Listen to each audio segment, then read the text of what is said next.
Hey, welcome everybody to SteeleWatching, the podcast for Remington Steele fans. I am Eric, and I not only question why anyone would want to run 26 miles without being chased, I question why anyone would want to run without being chased at all. I have an answer to that. We will get to it later. Oh, I am Sara. No. And you stole what I was going to say, because I was also going to say, question anyone who wants to run 26 miles without being chased.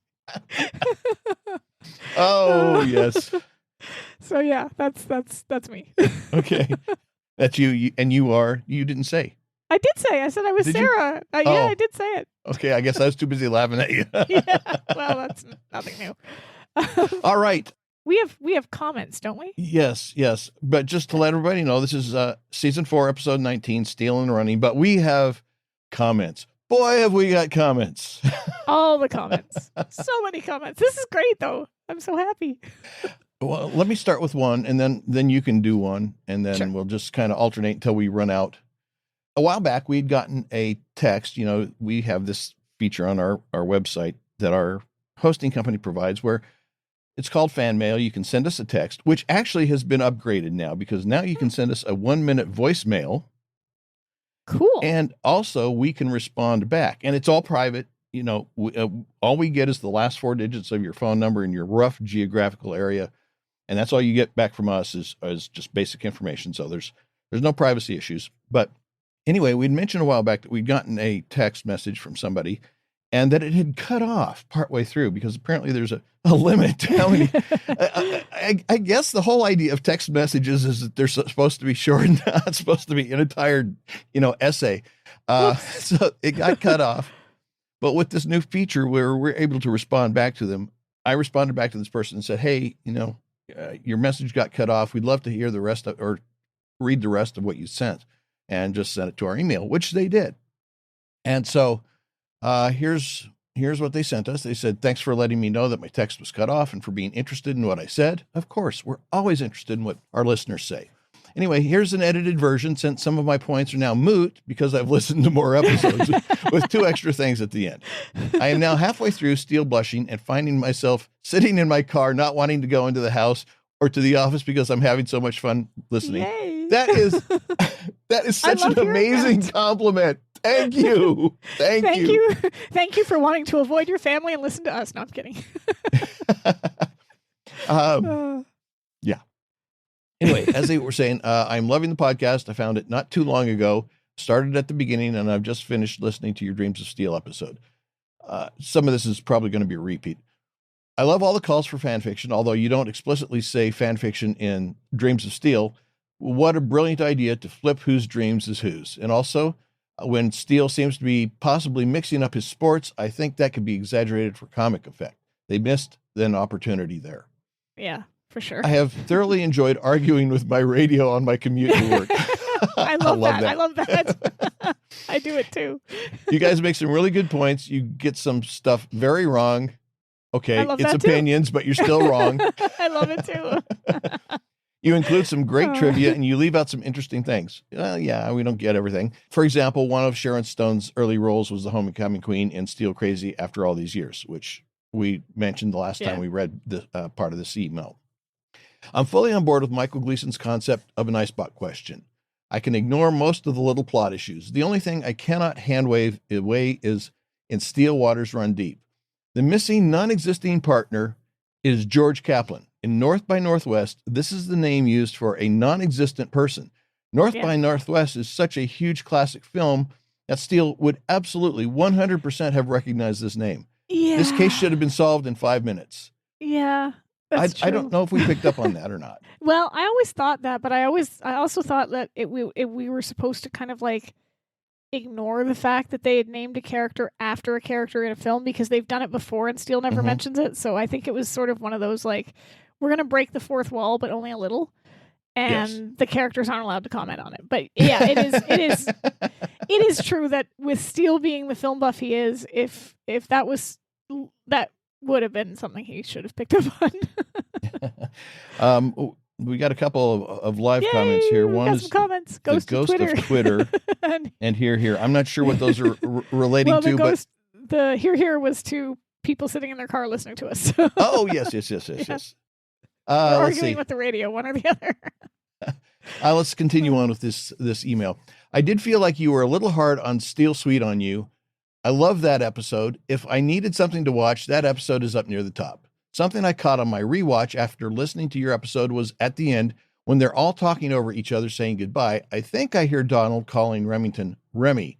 And no matter what the captions say, I just cannot pick out Brosnan saying baby in steel threads. Maybe I just don't want to hear it. I don't know. Now, to me, I went back and listened. I didn't check the steel threads, but I checked the closing scene there of Steele Sweet on You. And to me, it sounds as if he's saying Franny. Yeah, or Francis. I thought that's what he said as well. With steel threads, he doesn't say baby, he says babe. And it's when he's like in his like assuming that she's dead, and he says oh babe. And captions are terrible. Captions are not sometimes great. they're okay, but other times it's like, what? Yeah, sometimes it and the comment just agreed. Steel threads definitely babe. So yeah, the captions are sometimes when you know exactly what the line is and the caption gets it wrong, and you're just like, that's not. Well, it sometimes it's like they just gave a computer keyboard to a monkey, and the monkey's just banging on the keys because you get numbers replacing letters and exclamation points as L's. It's funny though if you put it on YouTube and you put on somebody with like a Scottish accent and you watch with the closed captions too, it's quite hilarious because they don't do Scottish accents. So anyway, continuing on. I also enjoy LG and Steele. It's always felt like a season 4 to me. There is something about LG that I think might be interesting, even if you don't like the episode. It has been asked which of the 2 Century Plaza Tower buildings the agency is in, and I think you could probably make an argument for which one it is based on that helicopter footage at the beginning. I don't think there's any other episode where there's any evidence for one building or another. Probably true. I've never even Although thought about it. I would think that there could be helicopter landing pads on both, but I don't know. I've never even, it's weird. I've never even wondered. You just see both the buildings and I assume it's in one of them. At my house, crime clothes are called burgling outfits. I like burgling outfits too. That's good. And season 5 may suck, but I still went to Castletown House when I visited Dublin. The interiors of Ashford Castle were filmed there. I went up and down the staircase with a stupid grin on my face. Thank you to Judith Moose's book for the filming location infos. So, yeah, that book is another invaluable. nod to Judith. That book is invaluable. It's awesome. Yes. I am not a Facebook person, so sorry for the long text, which has become a long email. Love the podcast. And I'd like to say thank you for Steele trying. I have been trying to get a clean copy for decades, making do with a very crappy VHS copy of a copy of a copy. Yeah. So yes, for anybody who's not familiar with what we're talking about here, we have the Steele trying with the Tony Bennett's available. It's a secret. Don't share it with anybody other than Steele fans. We don't want to get lawyers angry at us, but it's there. Go check the notes for Steele trying, and you'll find a way to get that for yourself.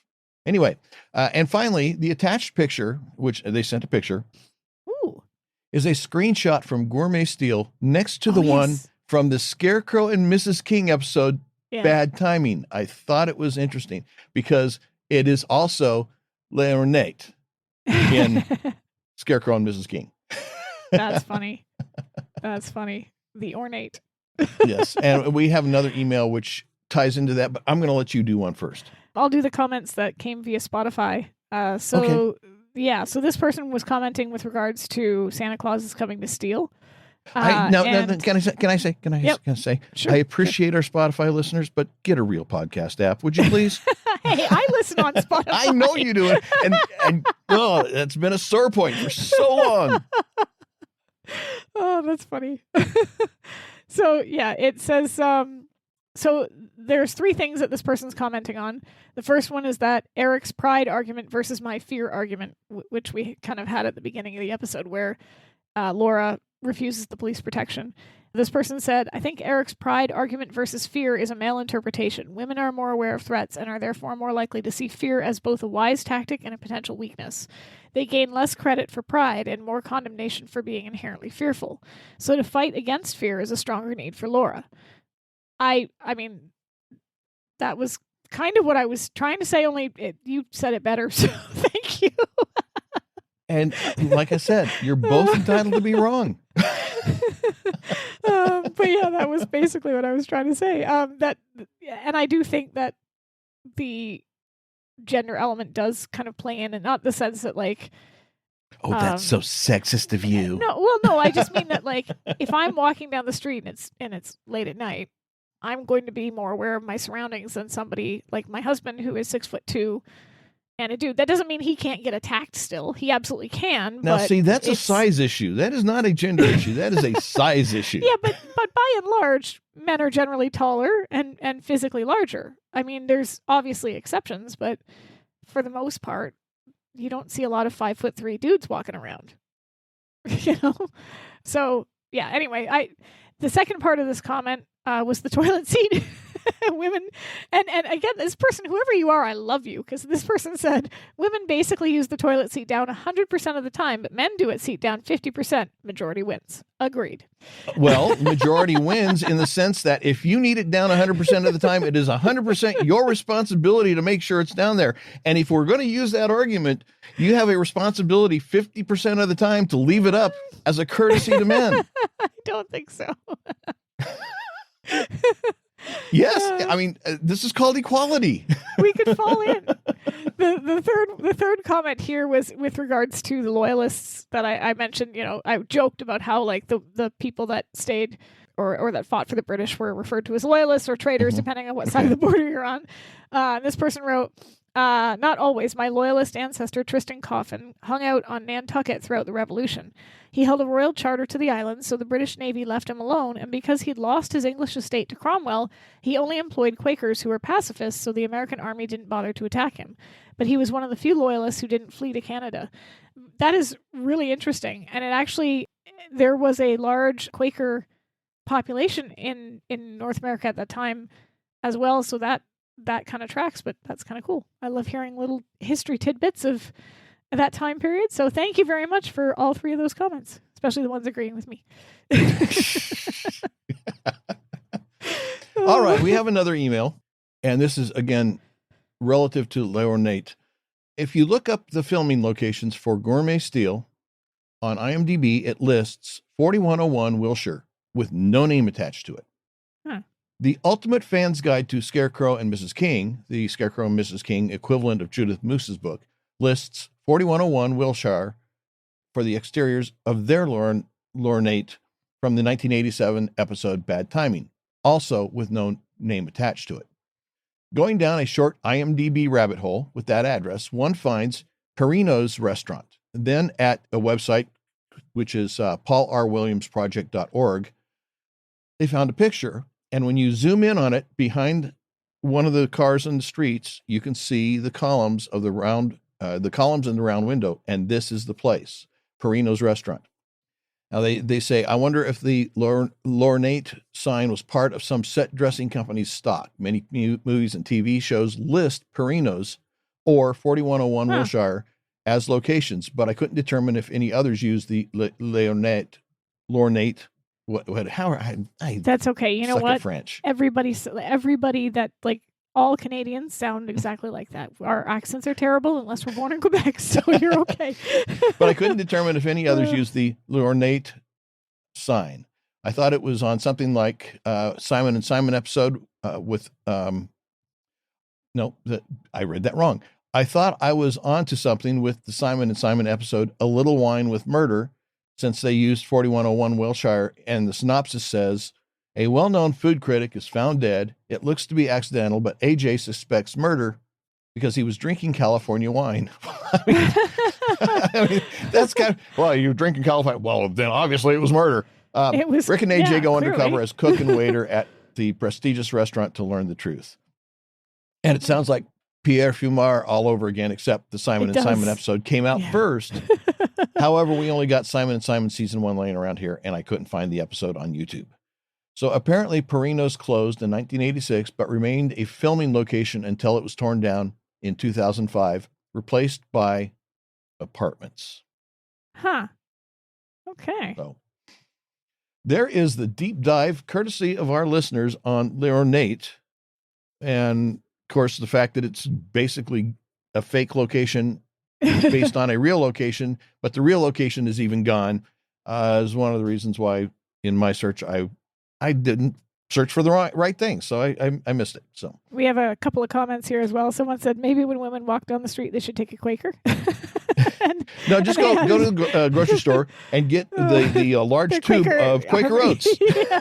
And they also said that they are illiterate in both official languages. Same. Same. And I'm semi-illiterate in my only language, English. Just stink. Let's see. Did you have any other comments or feedbacks or anything that you needed? I think we did it. Okay. I think we did. Wow. And only took us 15 minutes. Woo! No, that's great. We appreciate it when people write in and they respond and tell me I'm right. They fill in the blanks that we miss. So that's great. Yes. Anyway, Steele in the Running, season 4, episode 19, first aired March 22nd, 1986, written by Susan Woolen and directed by Gabrielle Beaumont. We have a female writer and director this time around. We've had Gabrielle Beaumont before, and she has done awesome things that we've seen. Like she did Illustrated Steele, and I'm trying to remember the other one. But so we and I don't think, have we had Susan Woolen? Has she written? That name is pinging, so I'm thinking yes, but I don't. No, I don't have my copy of Judith's book open in front of me. But either way, that's kind of cool. Yeah, let's do a real quick look. And no. Oh, okay. That's just me. No. Just okay, the one. so this is her pretty good debut episode, I think. I'll withhold comment, but okay. Oh, this will be interesting. I enjoy this. I think I went with the DVD liner notes this time. Interesting. The apparent victim of mistaken identity, Laura is nabbed by thugs. Wow. I'm tongue-tied in all my languages. Laura is nabbed by thugs while running in a triathlon. She's soon released, though, and the race to get to the bottom of the aborted kidnapping is on. So there we go. We start out and we see a young woman jogging along a path through a wooded area, and she's medium height, slim of build, long brunette hair, and from a distance, the woman might be mistaken for Laura Holt if we didn't know better. Anyway, after she's been jogging a considerable distance, she stops, looks around, surveying her surroundings, and then calls out a cautious, "Hello?" There's no response. She looks around again, paying particular attention to the stretch of path behind her. She calls out again, wanting to know who's there. Again, there's no response. The woman turns and continues, but now with more urgency. As she continues to run, we see her repeatedly stop and look behind her. But it is fear, and not another person, that seems to overtake her. She departs the running path and begins running through the trees and the brush. After running a ways, she trips, and on the ground, she looks back toward her imagined pursuer. So but there's no one.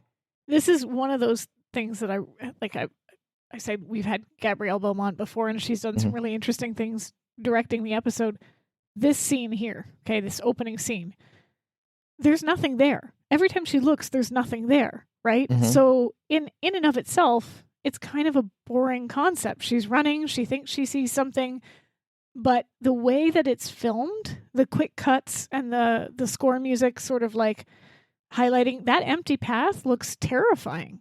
Like there's an element of the unknown. You see ghosts. Yeah, the unknown being the frightening thing. And it's a combination of the acting, but it's also a combination of the way that she's editing that scene that makes this running in broad daylight and not seeing anything pursuing you somehow really, really suspenseful and really scary. And I really enjoyed this. I love the score music in this episode.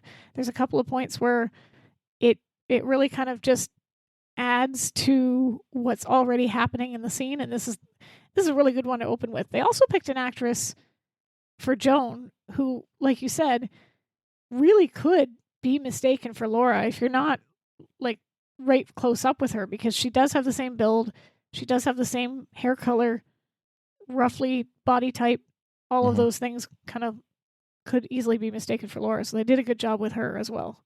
Yeah. Well, at the office, Mildred is watering the plants as Laura comes in, purse over her shoulder, and seemingly slightly short of breath. See that sweater on her? Nice sweater.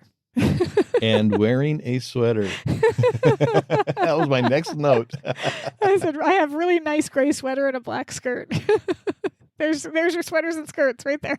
Yeah. Anyway, as Laura passes Mildred, the latter tells the former that he wants to see her pronto. And pulling up the sleeves of her sweater, Laura glances towards Steele's office and comments, well, that's a switch. Yep. And the women exchange amused glances, and then Laura heads into Steele's office. Upon entering Steele's office, she closes the door and then asks, you wanted to see me? Well, Steele's desk is strewn with papers and stacks of manila envelopes. He's holding several documents in one hand, signing other documents with the other, and he raises his head only slightly, and he rolls his eyes up, giving her nothing more than an expressionless glance. And then, without saying a word, he removes his brief attention from her and back to the work in front of him. And Laura just stands there, continues to look at him. And she slides the purse from her shoulder, turns her head to one side, looking off to the nether with a slight, oh, brother, what's his problem look on her face, and then steps forward. And with a slight nod of the head and a tone of false respect, she says, sir. I really like this. And I love the fact that he looks because Laura, she does paperwork all the time. It's part of the job, but he's sitting there looking like an indentured servant who hasn't been fed in 3 days. Like he's chained to the desk going, please, sir, I want some more. Like this is the most torture that anyone could inflict upon a person. And he's such a drama queen. This is his thing, you know? Yes. I love it. Well, Steele picks up his watch from on top of the desk. And why isn't he wearing his watch on his wrist where it belongs? He takes it off actually a lot. I've noticed this throughout the show. Anytime he's like, if he's sitting down, he'll take it off and he'll set it down in front of him. And obviously we've seen him doing that when he's getting ready for what he thinks is sexy time with Laura. But yeah, he has a habit of taking the watch off and setting it in front of him. Anyway, he looks at the watch and then sarcastically asks if it isn't a bit early for her to be coming into the office, pointing out that it's only 10:30. He has this is the utmost, the balls on this man. And I don't mean to be crude here, but like the fact that for the last 4 years, this guy has come in late pretty much every single day, has avoided paperwork like the plague, and has essentially relegated her to unnamed woman in almost every single context. The fact that she comes in late a couple of times this week and he has the balls to be like making a dramatic thing out of it, you know? Like, well, the thing is though, Laura is usually on the ball, on top of things when there's work to be done, you know, documents to be reviewed, contracts, that sort of thing. And she's usually the one that's on his case about it. And so, you know, he's looking at the fact that they've got all this work to do. They've got contracts that they've got to review. And he's having to do it because Laura isn't there. And of course, he's irritated because he wants to come in at 10:30. Yeah, someone's written pot, meat, kettle. I also think it's interesting that he doesn't immediately assume that something's wrong because she's usually so punctual, right? He just assumes that, well, and I mean, she is kind of blowing off work, but okay, and I will say this, that Laura could have thrown back at him. Some of their big arguments that they've had in the past is Steele saying, like, you don't trust me, you don't put enough, like it's always you that makes all the decisions, and I'm just she's literally given him, like, trusted him to make sure that everything keeps running while she does this training. But that's not how he wanted it. That's not the kind of authority and respect he wanted. He didn't want to have to. He wants to do it without the work. I get it. That's right. That's right. But it's funny that he's just like, for the last 4 years, completely slothed off all of those responsibilities onto her. And now that he's had to pick up a tiny bit of slack, he's like, where have you been, young lady? Well, Laura sets her purse down on the desk, then sits on the front edge of the desk, legs crossed. And I couldn't decide if she's wearing white nylons or if that's just a trick of the lighting. Because if they actually are white, I would have to call foul. I think it's a trick of the lighting. Okay. Because it didn't look white to me when I watched it. So, yeah, I think it's a trick of the lighting. Well, calling him Ebenezer, she chides him on giving a working girl a break. Or she chides him to give a working girl a break. She snatches the papers from his hand, only time enough to glance at them before Steele snatches them back. But it was long enough to see that the papers were, in fact, the O'Donnell contract, prompting her to question, he's reviewing the contract? Annoyed, Steele tells her that somebody has to, since the O'Donnell's expected at noon. Table for two. He sarcastically asks, I don't suppose you'd care to be here. And, of course, not quite listening, Laura begins pawing through some of the other papers on the desk, reading the Hofstetter case, Davis investing, and she breaks off, and then, with confused astonishment, she exclaims that if she didn't know him any better, she'd swear that he was immersed in paperwork. Swamped is a more accurate appraisal, he replies curtly. We have a comment here. So we've got someone saying, once again, they don't communicate. They could just tell each other what's going on in their lives, but that would be too easy. Sure. True. Yeah. Yeah. It wouldn't be nearly as funny. So that's true. For the benefit of the rest of us, we get to see. Yeah. Anyway, offended at his attitude, Laura huffs, picks up her purse, and heads toward the door, telling him that she'll just let him get on with it. And Steele flips a folder shut, slaps his pen down onto the desk, folds his hands, and demands to know what's going on. Laura stops and lowers her head in slight resignation and turns half back to face him. But of course, her previous look of resignation turns haughty as Steele continues. For 2 weeks, she's come in late, taken 2-hour lunches, and left at 4. Steele can't reach her when he needs her, and he's had to make excuses for her, juggling clients, handling the paperwork. And she says with some smugness, Mildred's schedule? That sounds like Mildred's schedule. 2-hour lunches. Well, with smugness, Laura says the shoe seems to be on the other foot. Now, Steele agrees, but not in the manner that Laura had expected, calling it an excruciatingly tight fit, pointing out that she's acting more like him, and there's only room for one of him in this office.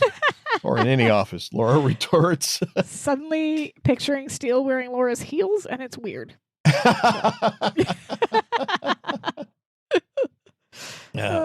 Well, ignoring her, Steele continues his frustrated rant. I wasn't born for desk work, Laura. I mean, my fingers are shredded with paper cuts. My skin is turning fluorescent green. And he extends his exposed forearms to emphasize. Major D's are beginning to forget my face. Whatever you're doing, Laura, it's destroying me. And of course, he's such a baby. He's such a pampered princess. This is like the ultimate, like, you know how normally you get couples and women get accused of being high maintenance, certain types of women get accused. Mm-hmm. He is so high maintenance. Like, he's sitting there going, my nails are, look, it's destroying me. Like, what is, he's so delicate. He's such a fragile, delicate flower. Yes. Well, at the end of the rant, he just has a total non sequitur where he says, thank you very much, Mildred, because Mildred has walked in and dropped more file folders on his desk. And of course, Mildred turns to Laura because she's caught the last of this rant. And so she suggests to Laura that, well, she'd better tell him. And Steele is, what? As he's rolling down the sleeves of his shirt. And he glances between the two women and then in disappointment asks, you're in on this, Mildred? You know what Miss Holt is up to and you haven't told me? And with a cat who ate the canary grin on her face, Mildred informs him that sisterhood is powerful, Chief. It's true. Slightly put out, Laura admits that, well, maybe she has been a little bit unfair, but she didn't think he would understand. And understand what, he asks. Mildred gives Laura a raised eyebrows look and then jerks her head towards Steele, silently urging Laura, you better tell him, hon. Steele, misunderstanding, says, look, Laura, if there's another man, of course, his voice trails off. And Laura and Mildred. He kind of looks a little sad when he says that. Well, just want to pat him on the head and throw him a biscuit. Laura and Mildred are enjoying Steele squirming just a little bit too much. And then they smile at each other and then laugh. And Laura excitedly explains that she's competing in a triathlon tomorrow. And Steele gives out with a forced laugh and then pauses and then in confusion asks, triathlon? And Laura explains that it's an event with 3 races. The lengths can vary. In this one, you swim 2 kilometers in the ocean, ride a bike for 40 kilometers, and then you run a 10K race. Why are they using kilometers? I thought you guys hated metric. I'm confused. Well, they do tend to do that in races from what I've seen. So I guess it's because like I understand kilometers. I can picture those distances, but when people say miles, it's like I have no idea how long that is. I don't. Yeah, I guess it's because marathons are generally measured in kilometers, and so any kind of a long distance race is. I wonder if they're European. Well, but even in general track and field, you've got the 100-meter dash. You got the. Yeah, that's true. I never even thought of that. It's true. All the Olympic running events are in meters, and so it's just, I guess, kind of a tradition. So anyway, Steele, horrified at the thought, asks voluntarily. I love that line because that's how that would be my line. I'd be like, on purpose? Right. You're doing this on purpose? And it's a challenge, she tells him. You need to train seriously. So in the morning, she's been biking. At lunch, she's been swimming. And at night, she's been running. Okay. So he hasn't noticed she's coming back with her hair wet?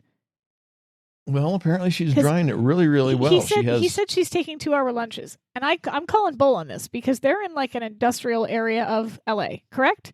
So unless there's an indoor pool nearby. Well, not necessarily an industrial area. Or like a commercial area. Business area, commercial area. Yeah, so downtown. unless there's an indoor pool nearby, she's getting in her car, driving to a beach, which from what I understand about the geography of LA is not exactly easily accessible everywhere. Like it might take a while to get there. Not necessarily a beach. Well, I said unless it's an indoor or outdoor pool. Like unless she's going to a public pool, okay, which I don't think there'd be in a commercial area. So she'd probably have to go to somewhere where there's like either way, she's probably traveling a distance, right? And then she's getting on her swimsuit and then swimming, and then she has to get out of said pool, change back, and if she's blow drying her hair, she's got a lot of hair. That's going to take a while. And then she's driving back. I don't think you could do that in 2 hours. Not the type of race that she's training for. So I'm going to guess that the thing you'd have to give up would be blow drying your hair, in which case she'd be returning after lunch every day with her hair wet. Well, first of all, there's places like the YMCA, YWCA, various, a lot of commercial buildings have athletic facilities, and some of them have swimming pools. And she's got a convertible, so she could, mostly dry her hair and then let it blow out in the breeze on her drive back, and then brush it out when she's coming up the elevator. So I can see how it's possible. And we got a comment that says in Edmonton, it seems like there's a Good Life on every corner. And I'm presuming Good Life is a gym type facility that has a swimming pool and whatever. It is the largest gym chain in Canada, and my husband works for the head office of Good Life here in London, Ontario. That is where the head office is for the entire country, and he works in the accounts department, so he can tell you where every single Good Life is all throughout Canada and everything there is to know about all of their finances. So, yes. And he's not wrong. There pretty much is a Good Life on every corner because they basically like find the gyms that are going out of business and then buy them up and stick a Good Life logo on them. Yeah, but I mean, I'm sure that there's a swimming facility somewhere close enough that she could, even if you have to drive 25 minutes to get there, that still gives you over an hour of swimming time, because 25 minutes out, 25 minutes back, that's 50 minutes. That leaves you an hour, 10 minutes to swim and such. So, okay, fine. You can have this one. Good. Finally got one. But I also think like it's an interesting order that she's chosen to do that in, because you would think that, well, I guess there would be I guess none of those activities would be particularly safe at night. But if you were going to swim at a pool, I would think that would be the evening one, because there'd probably be, like, if it is a rec facility, there'd probably be people that on would hand, probably be the busiest time. True. I just think running at night could be dangerous. Biking at night could be dangerous. Well, presumably this is spring, summer, early fall. Oh, someone else suggested a swim cap. Fine, Eric's right. I get it. So it's probably light enough that she has enough light that she can run through some established paths and be somewhat safe in her location and not really have to worry about it. I mean, it's not like she's running through Central Park where there's a mugger on every corner.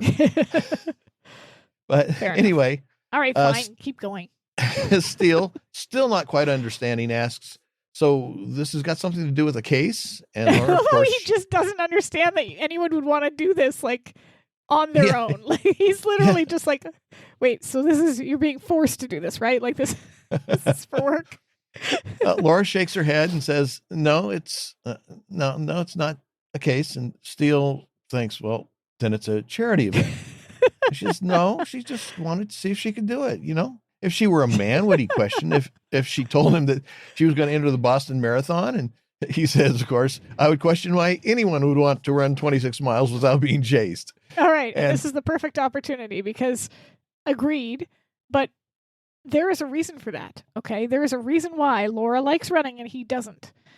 And it's genetics. And I didn't understand this until a few years ago, but basically I would hear people say all this stuff about how they love running, how they love all the endorphins and they enjoy it. And I always thought to myself, no, you don't. Nobody likes it. You lie to yourself. Nobody does. Nobody likes it. There's nothing fun about it. Stop lying to yourself. Right. and I genuinely thought that because, and part of it is the fact that I have asthma, right? So for me, running is akin to torture for the asthma factor. But even if I didn't have asthma, I've never done any sort of exercise and felt endorphins from it. I just feel tired and like I don't sore want legs, to be doing this. Cramp in the side, So, but it turns out there is short of breath. There is a genetic component to this. So a study showed that an appreciation for running is likely genetic. And this is I'm looking here at the University of Southern California, but there's a bunch of different studies or articles that talk about the study. Researchers studied 2 groups of rats, low and high performing runners, to see how well their offspring ran. They found that the offspring's fondness for running was consistent with that of their parents. Later generations. Wait a second. You're equating us to rats? No. Let me finish because they've figured out what it is that in the genetics that makes people like to run, basically, right? So essentially, part of it boils down to the genetics of your parents, but other parts of it come in where it comes to dopamine. So they did the studies with rats, but they also did the studies with families and twins, and they found that people who are unable to people with ADHD, for example, who don't have dopamine come so easily to us, typically don't like running because we can't get that same rush of endorphins the same way somebody else can. It's literally something that is absent from our biology. So the people that get the endorphin rush, the people that enjoy it and get all the dopamines, that's genetically passed down, and they're able to access that dopamine in their body that's already there. Those of us that don't have it or that have difficulty accessing it hate running. So, yeah, there's literally a genetic reason for it, and I'm sticking to that because that means I don't have to run. But it does. It says the genetic and biological components, the dopamine receptor genes, variations in these genes can reduce the pleasure response to physical activity, leading to reduced motivation to exercise. So that's the dopamine part of it. The brain-derived neurotrophic factor. This gene helps manage the influence of exercise on mood. Variations of this gene may influence whether exercise is perceived as enjoyable or painful. What they call the warrior gene, MAOA. This gene is associated with how individuals respond to and handle physical stress, which can affect willingness to run. And then muscle fiber composition, which unfortunately is known as which is just known as the sprinter gene. And variations in this gene influence whether muscles are suited for speed or endurance. So those with variations that favor fast twitch fibers may find long distance running more difficult and less enjoyable. So, yeah. And the last one, differences at the mitochondrial level affect metabolism and oxygen extraction, with some individuals having genetic limitations that make the non-responders to endurance training. So, yeah, we have excuses, people. Those of us who literally just don't enjoy running, that run and don't get that like pleasure response or that high that some people get, that's actually a physical, biological response. Our bodies just are like, nope, we don't want to do this, so we don't have to. So you don't have to. So, and then one of the other comments says, I grew up with 4 brothers. I ran for my life. Guess it stuck. So, well, I think that's a different motivation there. Yeah. But you can say, like, if you don't get that high, because apparently that high is a real thing, I've just never felt it because I can't produce it. Neither, I tell my students, if they see me running, they need to run too. Something's chasing me. It's the only reason I'm going to do it. So, well, anyway, Laura tells Steele that she's simply doing it for herself. And Steele, of course, he still doesn't understand. Yeah. And Mildred chimes in that it's a whole new world, boss. Women are doing things because they want to. Well, Steele grunts, thanks her for her contribution, and then states that he's all for women's rights, especially their right to work, he adds. And Laura rolls her eyes and then assures him that the office will return to normal next week. She promises. And Steele, only slightly mollified, says, well, in that case, I'll pick you up in the morning, and then asks, what time is this folly of yours? Registration begins at 7, she tells him. So if he comes at 6, that should leave plenty of margin. And he's 6 in the morning? This is like, he should know better. He should know better. He should have asked what time first before he offered to pick her up. Yeah, probably. Anyway, Mildred, in response to his shocked question, says, what a sport. And of course, Steele lets out with an unhappy sigh. Yeah. Well, next morning, we see the limo coming down the street toward Laura's loft. Laura and Mildred are outside on the sidewalk waiting, Laura with her bike. And when they see Steele approaching in the limo, Mildred says, right on time. But now it's Laura's turn to be shocked, rhetorically asking in disbelief, he brought the limo? So if he's picking her up, what is he supposed to bring? Her bike's not going to fit in the Auburn. Right? Like, Point. if he's picking her up, he's not going to have her car. So maybe she just assumed that he was going to get a van or something, Yeah, because you can't. I mean, they'd fit in the Auburn, but where are they going to put the bike? Yeah. Well, as the limo pulls up next to Laura and Mildred, we see that someone, probably the Fred of the day, has installed a bike rack on the back. Fred gets out, walks to the back of the limo. Fred. Yes. Walks to the back of the limo, meeting Laura. She thanks him as he takes the bike and secures it to the rack. Well, Laura continues to walk around the back of the limo to the door on the opposite side, opens it, and finds a blanket thrown across the seat, seemingly covering something. She pulls back the corner of the blanket to reveal a sleeping Remington. I gotta say, he is my spirit animal in this entire episode because, like, he's just so lazy, and I love it. Oh, he's exhausted throughout the whole thing. I know. It's great. He rouses and then sitting up greets her as she and Mildred get into the opposite sides of the car. The two women settle themselves, Steele in the middle, and he works on awakening, and then Steele begins to scold him, saying, I thought you were going to pick us up. Fred gets triple golden time for this. It's like, guess what I have here? A note that says, seriously, Laura? What was he going to pick her up in? The Auburn? It wouldn't seat all 3 of them. So, and the bike. So, yes. Yeah, he did pick her up. He just picked her up in the limo, not at car. Golden triple time. Yeah. Well, Steele excuses it, saying, what's a few dollars more? The man has a family to support, children to put through college. And of course, as he's saying this, he reaches across Mildred to accept a breakfast tray from Fred. That was a little over the top. Mildred looks at Steele, puzzled, and says, Fred's not married. Steele shushes her. Maybe that Fred isn't, but maybe one of the other Freds is. You don't know all the Freds' lives. Oh, that's true. Well, he turns his attention to the tray on his lap. Laura looks on in amazement as he begins listing their breakfast options.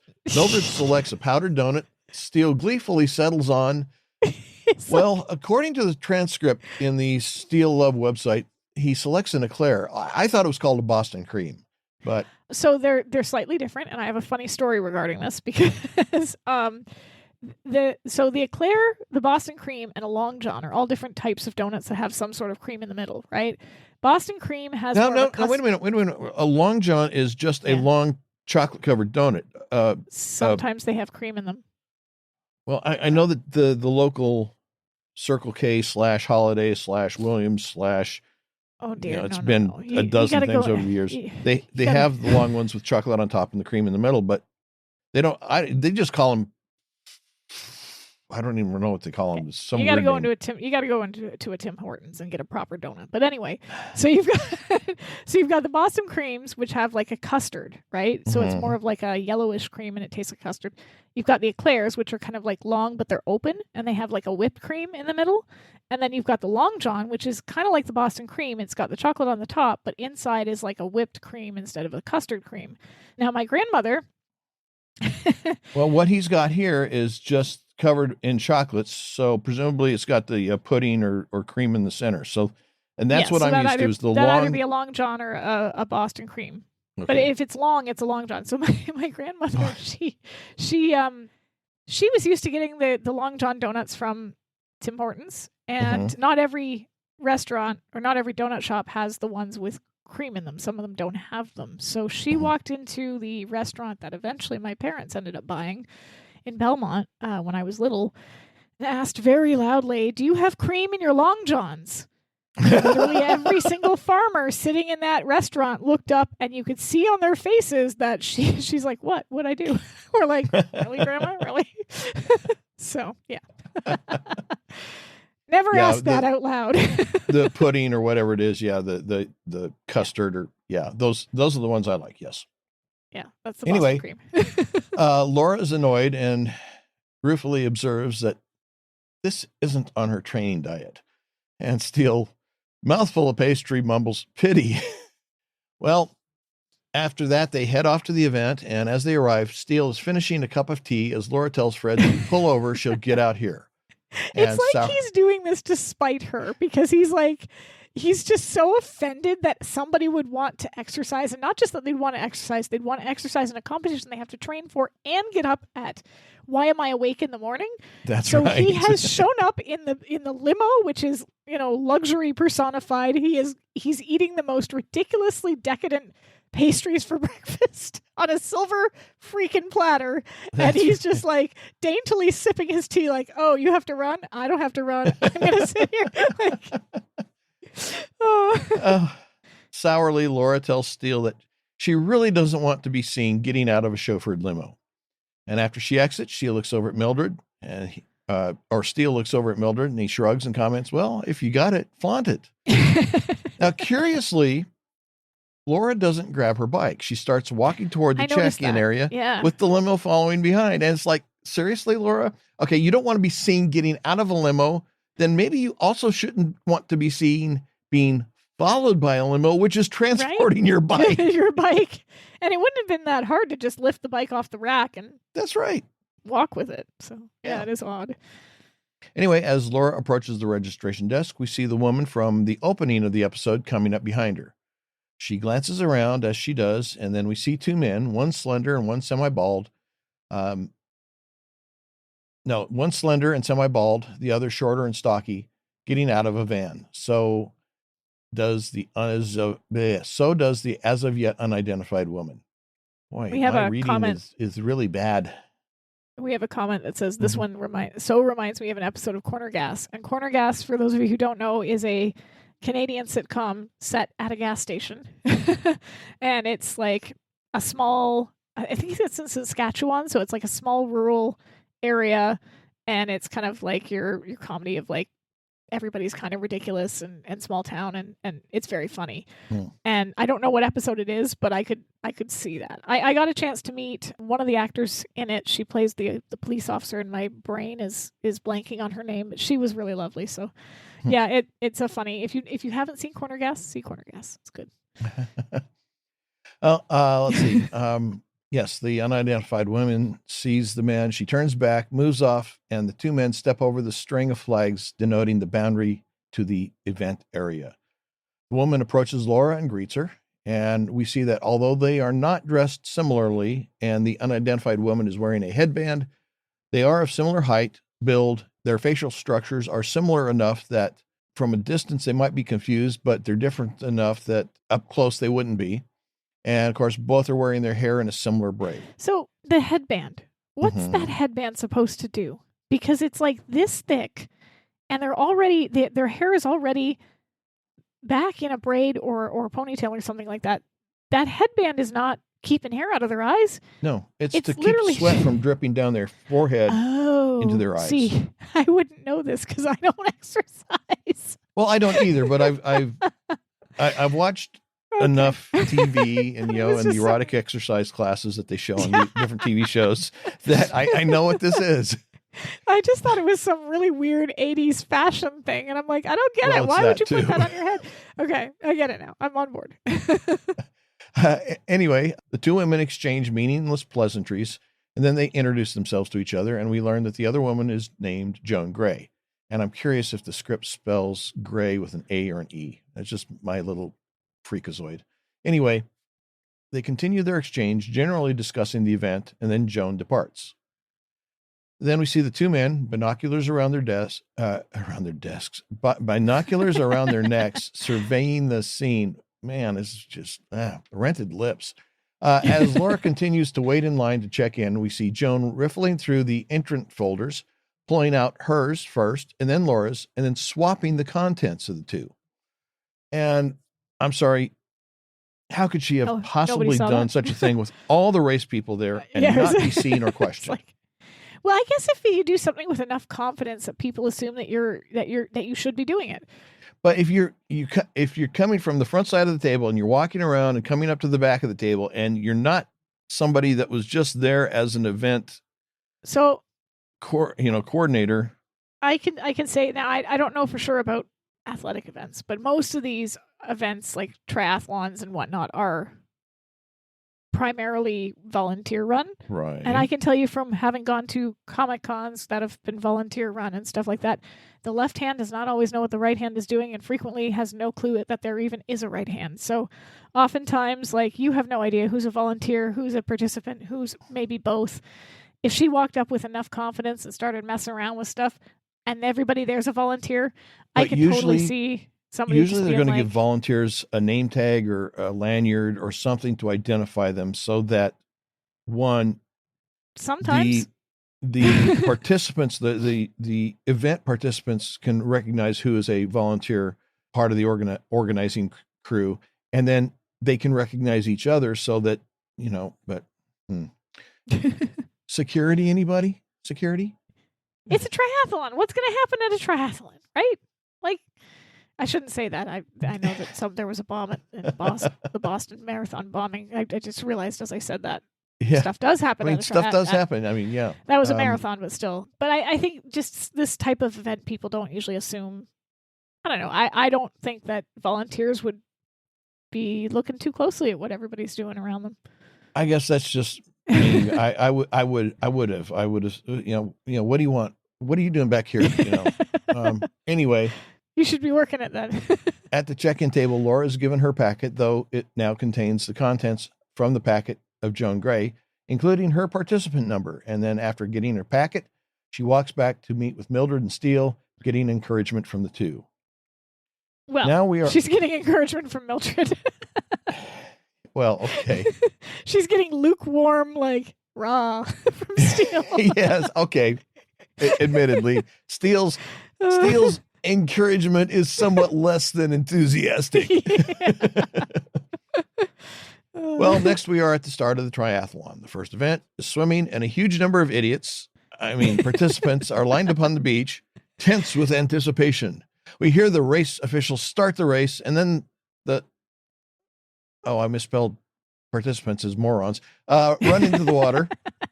And as the contestants are swimming out, we see Mildred and Laura, we apologize officially to any athletes listening to this podcast. We realize that this may offend some, and we officially apologize. You offend me by enjoying exercise, so there. On behalf of the two extremely non-athletic humans that are currently hosting this podcast. Anyway, as the contestants are swimming out, we see Mildred and Steele watching, Mildred cheering Laura, even though it's pointless since Laura can't hear her, And Or they Steele, can't really. I don't think they even know which one's which. It's literally a sea of like well, that's swimming true caps. too. You But know? Like it's the point. It's not how accurate the facts are. It's that it feels good. I feel good because I'm cheering her on. And I can just, I imagine she's hearing me and she's getting my good vibes. Anyway. It makes me think of that episode of, I don't know if you ever saw, the IT Crowd. It's a British, okay, so if you've seen it, it's a British comedy about these guys who work in IT. And there's one episode where Chris O'Dowd's character really, really wants to like make friends with the football guys, the guys who like soccer, English soccer, right? So he manages to make friends with them, and they end up at a soccer football match, and they're watching it. And the other one, Moss, who has not made any, like, he's been very clear about having no interest in this whatsoever. They're sitting there watching the game, and he's like, he's kicked the ball. Oh, look, he got the ball. That's a development. I wonder if he'll kick it too. Oh, he did. And we're cheering. Like, that's what I always think of when I see stuff like, I'm like, they're swimming and they're still swimming. Yay, we're cheering. Well, Steele is unenthusiastically cheering Laura on. And then we also see that the two identified men are watching. And as the swimmers reach the marker, they swim around and begin their return to shore. We again see Mildred and Steele. Mildred calls it exciting. Steele calls it as exciting as watching grass grow. And Mildred gives him a dirty look, prompting Steele to claim it was a joke, that he's fraught with anticipation. Sure. Really? Sure. Well, the returning racers began exiting the water, and of course we see Laura coming out, curiously not wearing the same suit she wore in second base Steele, but okay. I know, I'm sorry. Yeah. I mean, that would be a more pleasing choice visually.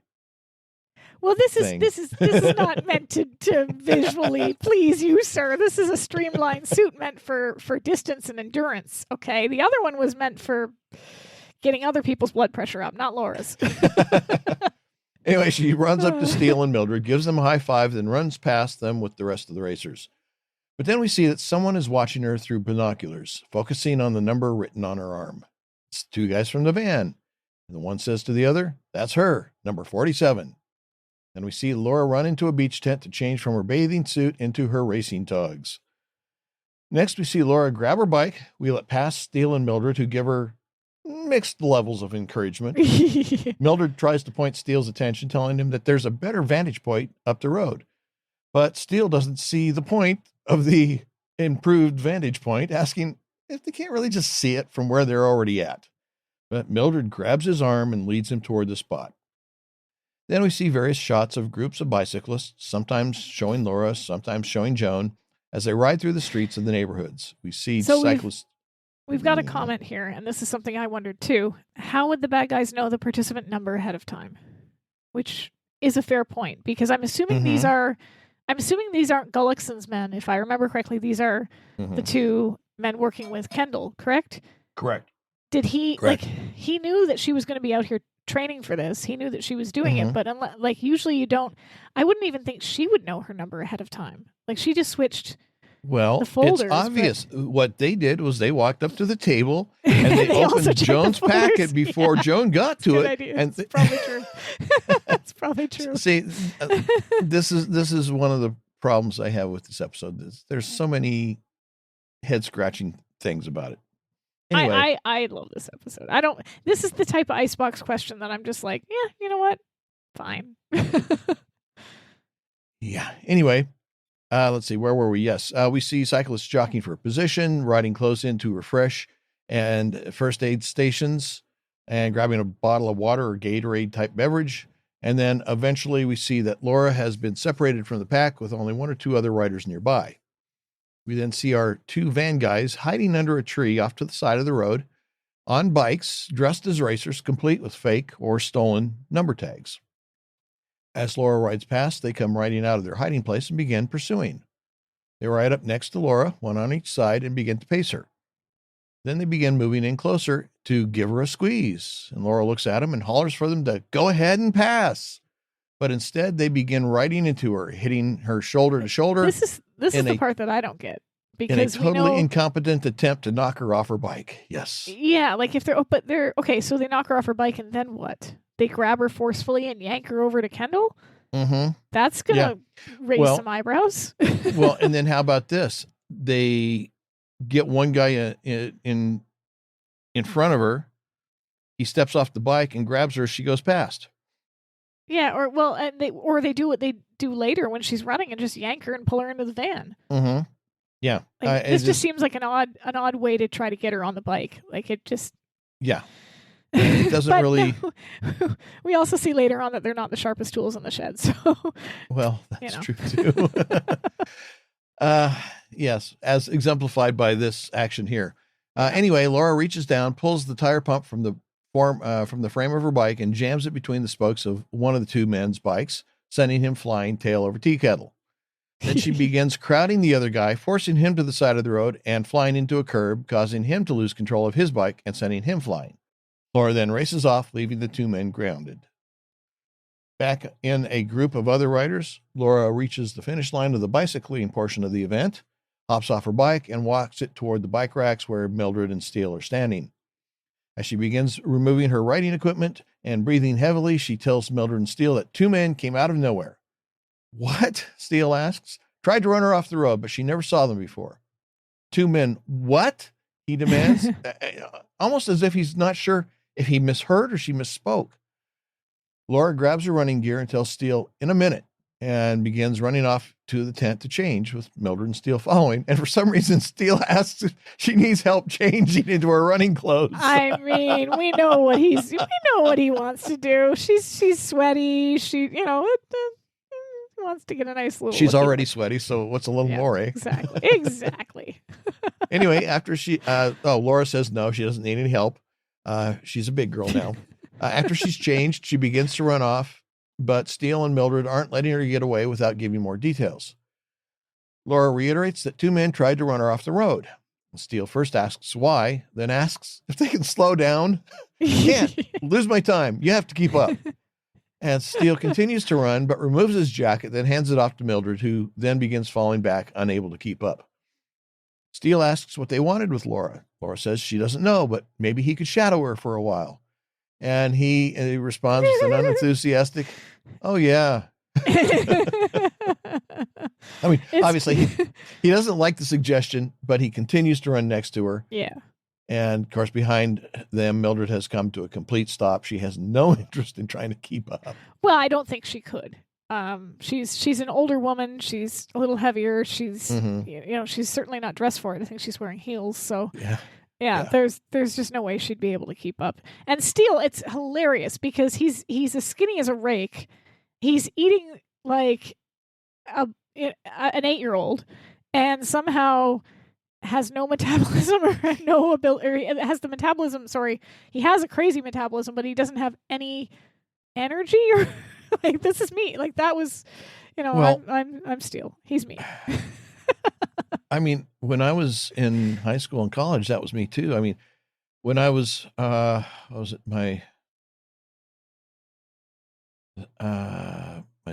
summer after my senior year in high school, I think it was, I was working at Burger King, and my job was to come in early in the morning. First thing, I was the first person there, and I'd pull the broiler parts out of the lye tank where we soaked them overnight, and then clean them off and get the broiler reassembled and ready for cooking burgers that day.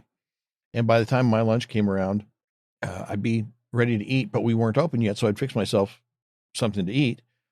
And I would fix, this will probably offend some people that are health conscious, but I would fix we've a already Whopper. offended them with our comments on running, so I think we're at this point, it's a moot point. I would fix a Whopper with 5 pieces of Whopper meat, quarter pound each. Oh no, yeah, that 5 slices of cheese on each piece of meat, and all the toppings. And I was skinny as a rail. I mean, when I went into the Air National Guard a few years later, I only weighed 120 pounds. And I was eating all this stuff, and I was not athletic at all. So I was exactly like Steele, only much younger. This also makes me think, and I know I've made this I've said this already, but the allusion to Gilmore Girls. If you've ever seen Gilmore Girls, it is a TV show about a mother and a daughter, and they eat like the most ridiculous amounts of junk food, but they're very, very thin on the show. And it's always like a running joke that we don't know how they managed to. And there's even an article that I found that is quite funny that says, I ate like a Gilmore Girl for a week and here's what happened. And it starts out with just like, if you've ever watched the show, then you know how important food is to Rory and Lorelai. They love sugar in all its forms. They drink coffee by the gallon. They avoid vegetables whenever possible. And they put away food like no one else. After a hangover brunch in season 5, where Rory eats a mashed potato, mac and cheese, and biscuit and gravy plate combo, Logan says half the fun of being with you is the horrified looks on the waiters' faces.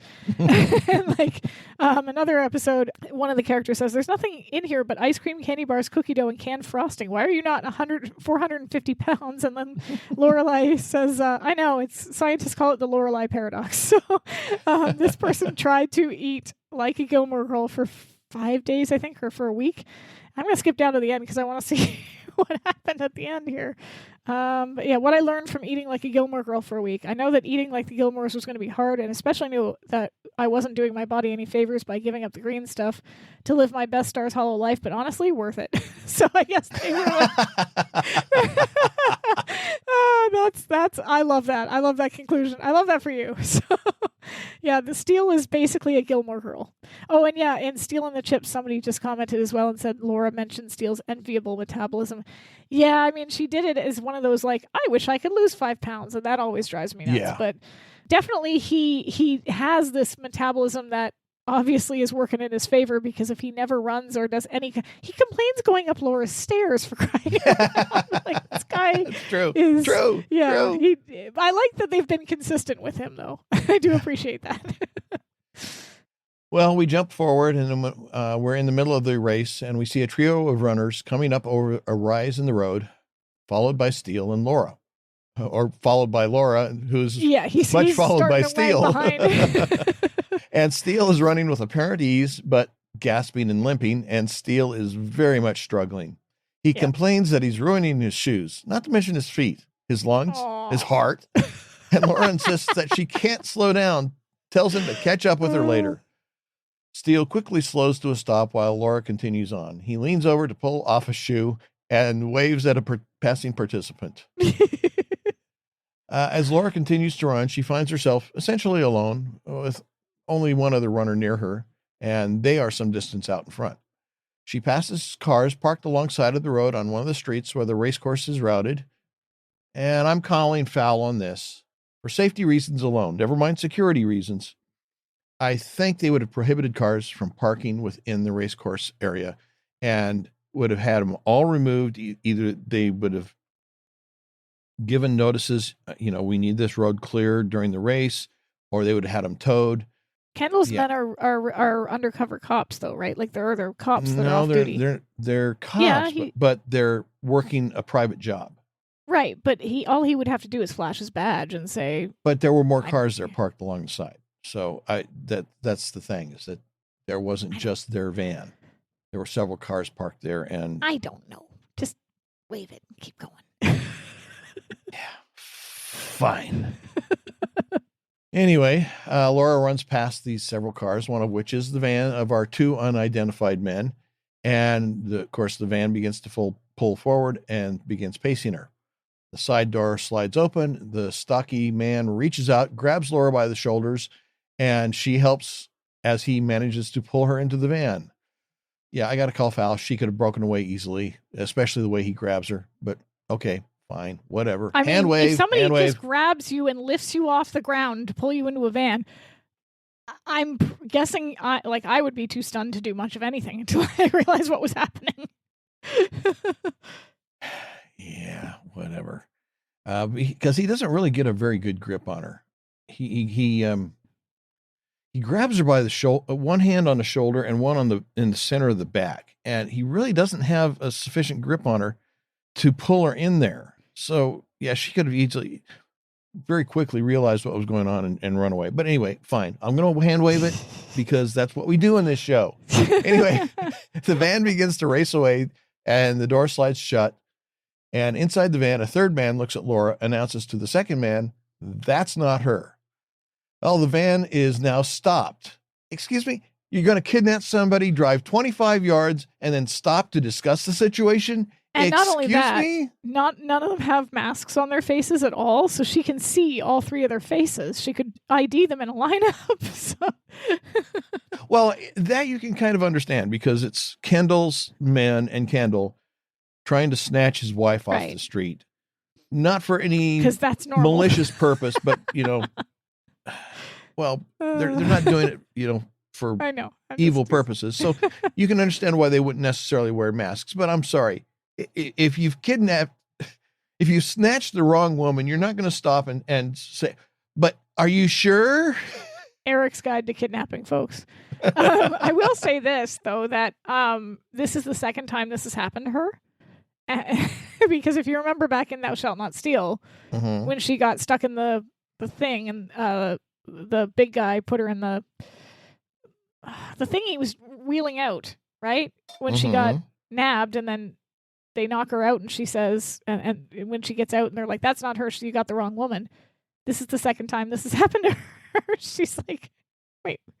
It's like Mildred. Why does nobody want to kidnap me? Barrel. That's the word I was looking for. Thank you. The commenter just said barrel. I don't know why I couldn't think of the word barrel. She gets put in the barrel. Nobody wants to kidnap these people. Poor Mildred and Laura keep getting returned. Anyway, the slender man who was driving turns around and begins to protest, saying, but Kendall, you said, well, Kendall cuts him off and says, I said it's not her. Now get her out of here. Well, the stalking man throws Laura out of the back of the van, the cargo doors having already been opened for some unexplained and inexplicable reason. But I guess, when you kidnap someone, you not only stop to chat, but you also have all the doors of your van open so you can either quickly throw them out if you snatch the wrong person. Clearly, you've never kidnapped somebody during a triathlon. My God, man. No, never during a triathlon. I've done it at other times, but. And the commenter just added that now she also has the guy's name because, they do call him Kendall, so she's got that too.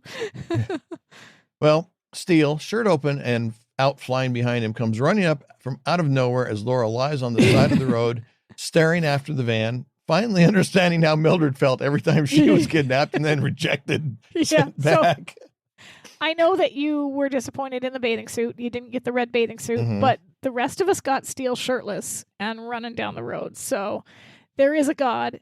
Thank you.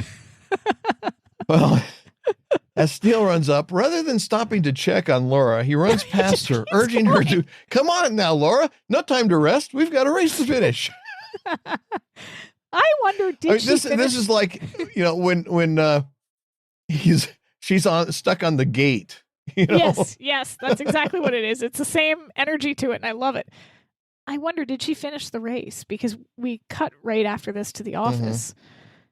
Did she get up and keep going, or did that particular event cause her to be paranoid or like try to figure that out rather than continue? Well, I guess at this point she would figure, okay, she wasn't the right person, so they're not going to bother her again. So I'd like to think she finished it. Yeah, I would say she probably did because, she doesn't like to leave anything unfinished. Commenter just wrote, don't dawdle, Laura. Yes, that was the line. It's funny. It's funny. Well, we have a time jump and it's the next day and we're back at the office and Steele is concluding a phone call as Laura looks on. After hanging up, he tells Laura, what? Can I talk about her sweater for a second here? This knitted vest thing that she's got over a plaid shirt. No, doesn't work. No, it doesn't. You know what? The knitted vest looks like something your little old Aunt Muriel would wear. Okay. And the plaid shirt looks like she's auditioning to be a lumberjack. And the two of them put together are just weird. It's a weird sweater combo. Vest is something that can't decide what it wants to be. Yeah. And so it tries to be both and succeeds at neither. Yeah, I agree. This is she looks like a canary that ate a farmer. Not reptile. It does not work for me in any way, shape, or form. And it's unfortunate because on its own, that plaid shirt might not be so bad, but you put that hideously lumpy knitted sweater thing over it and you're just like, why? Anyway, after hanging up, Steele tells Laura that the police haven't found the van. Well, in frustration, Laura turns and begins pacing and thinking out loud. Why would someone enter a public event if she knew she was in trouble? She turns back around to face Steele, then answers her own question. Obviously, she didn't know she was in trouble until she got there. Well, Mildred enters with information on the woman who switched numbers with Laura. Name, Joan Gray. Address, a Venice Beach apartment. Occupation, exercise instructor. But that's all the race committee had. Laura hands out assignments, saying she'll take the apartment, Steele is to take the health club, and Mildred is to continue digging for data on Joan Gray. Is she... Okay. Somebody just said, hey, it was the 80s. We wore shoulder pads, for God's sake. Yeah, that's true. That's true. 100% correct. And thankfully, we no longer have those. But also, she is sending him to... Come on. Yes, she's sending you don't send him... She is sending him to the land of spandex, the land of women in spandex. Right. Like, I realize that they trust each other. I get it, but at the same time, she knows the way this man loves to flirt. You're sending him to the spandex. Anyway. Yes, that was my thought too. But anyway. The women turn to leave, but Steele raises his hand, makes a sound to catch their attention, and then stands to follow, asking if it would do any good to point out that they don't have a client. Well, Laura turns to him and in disbelief responds, A woman is on the run. 2 goons tried to kidnap me, and you worry about getting paid. Well, this is a weird statement for him to make, just simply because they did put Laura in some kind of danger, and it's logical to try to, even if she's no longer in danger, even if they're like, yeah, that's not her, it would be logical to wonder why and to try to, like that's something Laura would want to know. And I would think he would want to know. Yeah, you would think. Anyway, chastened but not happy, he dismissively notes that Laura's point is a brilliant observation. In the Rabbit, we see Laura pull up in front of an apartment building. As she gets out and begins walking toward the entrance, we see that she's being observed by a woman in a second-floor window who, after a moment, pulls the curtain closed. When Laura enters the building, the woman who has been observing has quickly come down the stairs and opens the front door, blocking Laura's access. And the woman condescendingly asks Laura if she's looking for someone, honey. I hate it when women, not just older women, but even women much younger than I am, call me honey or sweetie or other such terms. I just really... Anyway. Okay, I'm going to call you like jerkbag then. Hey, jerkbag. Hey, I'd rather... I mean... I get it. It's a weird... It's a term of endearment, and it's a term of endearment generally reserved for somebody older to somebody younger. So, yeah. And if it's somebody who's not a relative, it's weird. Yes, and that's what I was going to say. And it's usually for somebody that is, a close relative. And to say it to somebody who's a total stranger is just a little bit, creepy. I've heard it being done, like, in order to kind of insult somebody with kindness. Like, if somebody, oh, bless you. Like that whole bless your heart. I think that's sort of sarcastic way, but it is weird. It's a condescending term that's designed to put that other person at a lower level than you are. But yes. Yeah. Anyway, Laura says, yes, she's looking for somebody. She's looking for her sister, Joan Gray. She's in apartment 23. She ain't here, the woman says. And Laura pauses for a moment and asks if the woman is the manager. When the woman nods in confirmation, Laura suggests that, well, perhaps she could let Laura in so she could wait for her sister. The woman rolls her eyes as if looking at something above her, and then looking back at Laura suggests that, well, maybe she ain't coming back. She didn't come home last night. She owes rent. And the woman gives a taunting half smile as she says it, clearly trying to tacitly suggest that a bribe might be in order. Yeah. Smiling, recognizing the game about to be played, Laura reaches into her purse and suggests that, well, she could pay it for Joan. And does the woman think she could get in then? And, well, maybe, the woman adds non-commentally. Laura pulls out a stack of bills. Laura pulls out a stack of bills, which the woman notices and undoubtedly does a quick calculation of. And I'm going to say never, ever. No, don't show the money ahead of time. Or give a hint as to how much you have available when negotiation. My sister-in-law did that to my wife and I when we first moved back up here.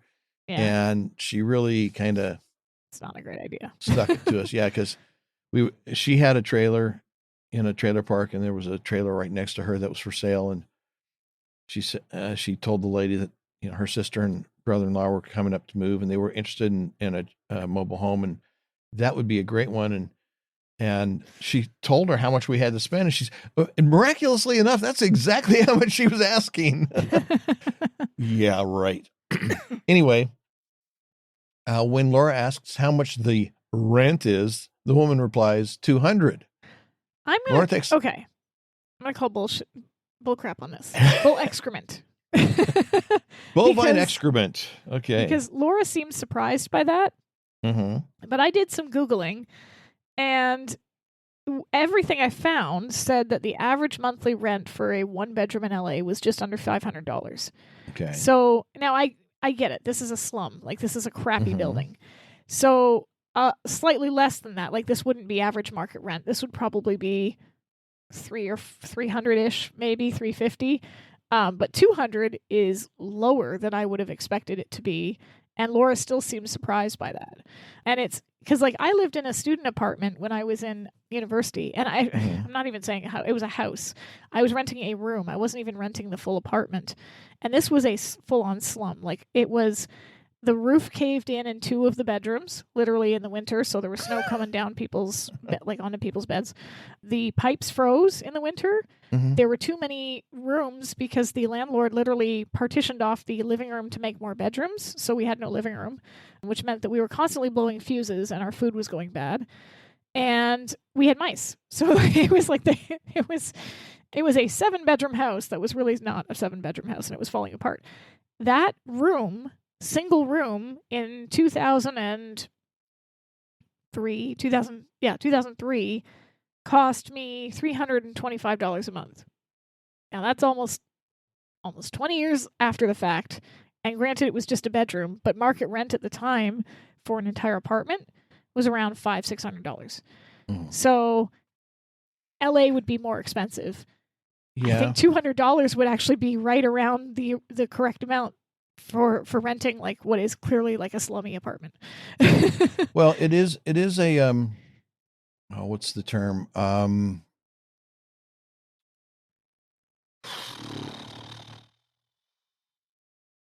It's not a full apartment. It's a studio apartment. Sure. So, but even still, it's like, just a single room that houses everything. But yeah, you're right. But the thing is, this isn't rent. No, of Laura course knows not. that, and the other woman knows it. And this is just a game, and the rent is just the code word, you know. And of course, the 200 really doesn't equate to the rent.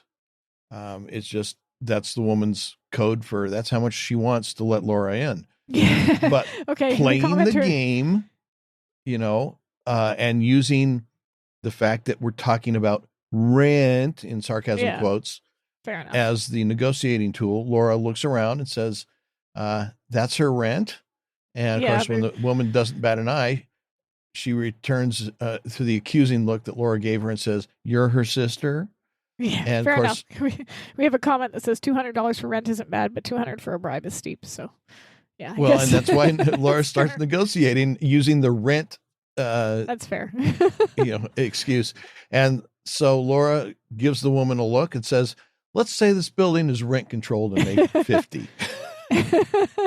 Well, let's say what rent controlled means, though, but okay. Let's say I repaired her apartment, which makes it 75, the woman counters. Let's say you only put in new carpeting and make it 60, Laura challenges, peeling off some bills from the stack.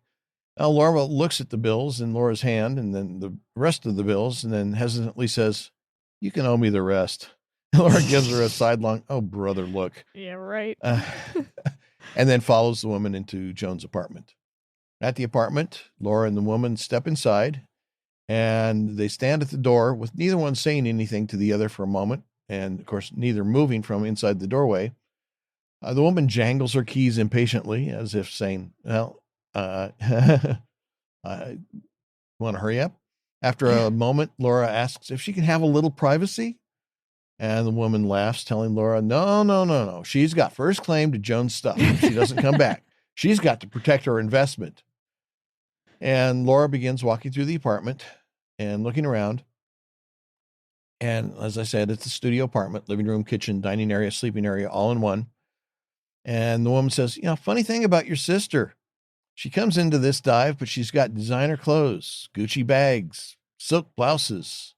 She trails off as Laura spots a garbage can next to an end table, and she bends over to look in, spots a credit card receipt, and picks it up. The name on the charge slip is Joan Kendall, not Joan Gray. And as Laura is reading the slip, the woman asks what sort of trouble her sister is in. Laura gives her an innocent look and says, "Who said anything about trouble?" "Get off it, honey," the woman scoffs. "I knew she was bad news when she first came here." "Oh?" Laura asks brightly. "When was that?" "Because I'm her sister and I don't know." The woman looks around and then comments that, the new drapes haven't been paid for yet. Laura looks over at the drapes and then back at the woman and then sarcastically tells her that maybe she'd better return them then. The woman gives Laura a sour look as she strides past her out of the apartment.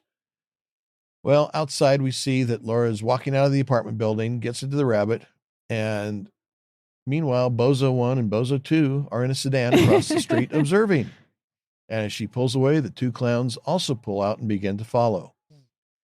Well, Steele is standing outside a window, checking out the obligatory 1980s erotic dancer scene. And that just goes on a little bit longer than is absolutely necessary, quite frankly. And shots of the women are a little bit closer than absolutely necessary. So this was the aerobicize trend from the 80s, right? This was the big, because every decade there's like a fitness trend of some kind. Yeah. And this particular trend was high energy fitness craze, defined by dance routines set to pop music, neon spandex, leg warmers, and headband fashion. Popularized by Jane Fonda's 1982 home video, it moved fitness from male-dominated gyms into mainstream social group settings for women. So Jane Fonda was kind of like the face of the movement with her like workout videos, and with VHS being like they could be in everybody's home. But then you've got Richard Simmons, Kathy Smith. My grandmother used to have tapes of some dude named Tony Little, and his name was very ironic because the guy was like massive. And I mean massive. He looked like if Michael Bolton took all the steroids on earth, because he had like this like curly haired mullet and he was like huge, right? So but yeah, those were kind of like the look, of course, was almost as important as the actual exercising itself. Like you had to have the spandex leotards like Laura had on in that other episode as well.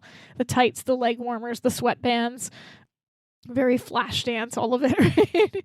And then like the routines were basically just like dancing to really high energy pop music. So well, yeah. the scene, as far as I'm concerned, that scene could have been cut down to about 2 seconds, and it would have still It could have, but then you wouldn't get to see all the women dancing and stuff. Yeah, I'm sorry. It's a little uncomfortable to watch that thing, especially as close in as the camera gets to the women. There's a music video that kind of like makes fun of that, and I'm trying to remember the name of the singer, Eric something, but it's like a high octane dance track, and the video is all of these women in a dance studio in spandex with like the really high sort of bikini bottoms over the leg warmer or the spandex leggings and stuff like that, but they're like thrusting their hips upwards in the air, and the dude, the instructor, is like walking around and watching them, and like the camera zooms in on like their pelvic areas like thrusting upwards, and that's the joke, is that it's just so overly emphasized to the point where it's comical in the music video. I'll see if I can find it. It's quite funny, but yeah, this is definitely meant to kind of like. Well, anyway, after the women cease their gyrations and begin to leave the room, there's one woman who follows slightly behind the rest. And as she passes through the doorway and past Steele, he asks if she is Sandra Jenkins. And she says yes. Steele introduces himself, then compliments her wonderful establishment. Yeah. She thanks him for the compliment and asks what she can do for him. Steele says he just breezed in from New Zealand and the Auckland triathlon, and says he's looking for a friend of his, Joan Gray. Thought he might work out with her. And suspiciously, Sandra says that Joan suddenly has a lot of friends. Yeah. And Steele frowns, puzzled, saying he doesn't understand. She turns, pointing to a man dressed in a suit and tie, sitting on a couch at the far end of the room, thumbing through a magazine. See that gentleman over there, she says? He's been waiting for her all morning. Says he's on the Olympic Advisory Committee. Pretty funny, huh? And like I told him, I really don't know where Joan is. She turns to... Sorry, I just found it. Oh, okay. The song is called Call on Me. It's by Eric Prides. It came out in 2004. And it's based on a sample of the 1982 Steve Winwood song Valerie, and was inspired by a similar track created by the French duo. And it is a tongue-in-cheek video that kind of mocks the dance craze and the 80s spandex and the aerobics and stuff like that. So, yeah, if you have a, it's funny. It's funny. Well, anyway, as she turns and walks away, she stops, then turns back to Steele, letting him know that she knows that he's lying. She tells him there is no Auckland triathlon. She turns and resumes moving away. And Steele's, well, so much for that brilliant deception. Yeah. Then he calls her back saying, permit me to start over. And I love the back and forth of this coming scene. I do too. Because it's very reminiscent of the stereotypical back and forth of Dragnet, the TV series, not the abomination of a movie. And she says, why? And perhaps you're concerned about Joan. The girl at the desk said you were friends. Yeah. So Joan disappeared at the West Side Triathlon. I was there. Then you must be wondering what happened to her. She's being followed. At the race, she exchanged numbers with Laura Holt, who was subsequently battered around by two gentlemen who obviously thought she was Joan. Laura Holt is a private investigator, and she tends to get curious about things like this. So do I. She's your girlfriend? She works for Remington Steele Investigations. I see. And you're her boss?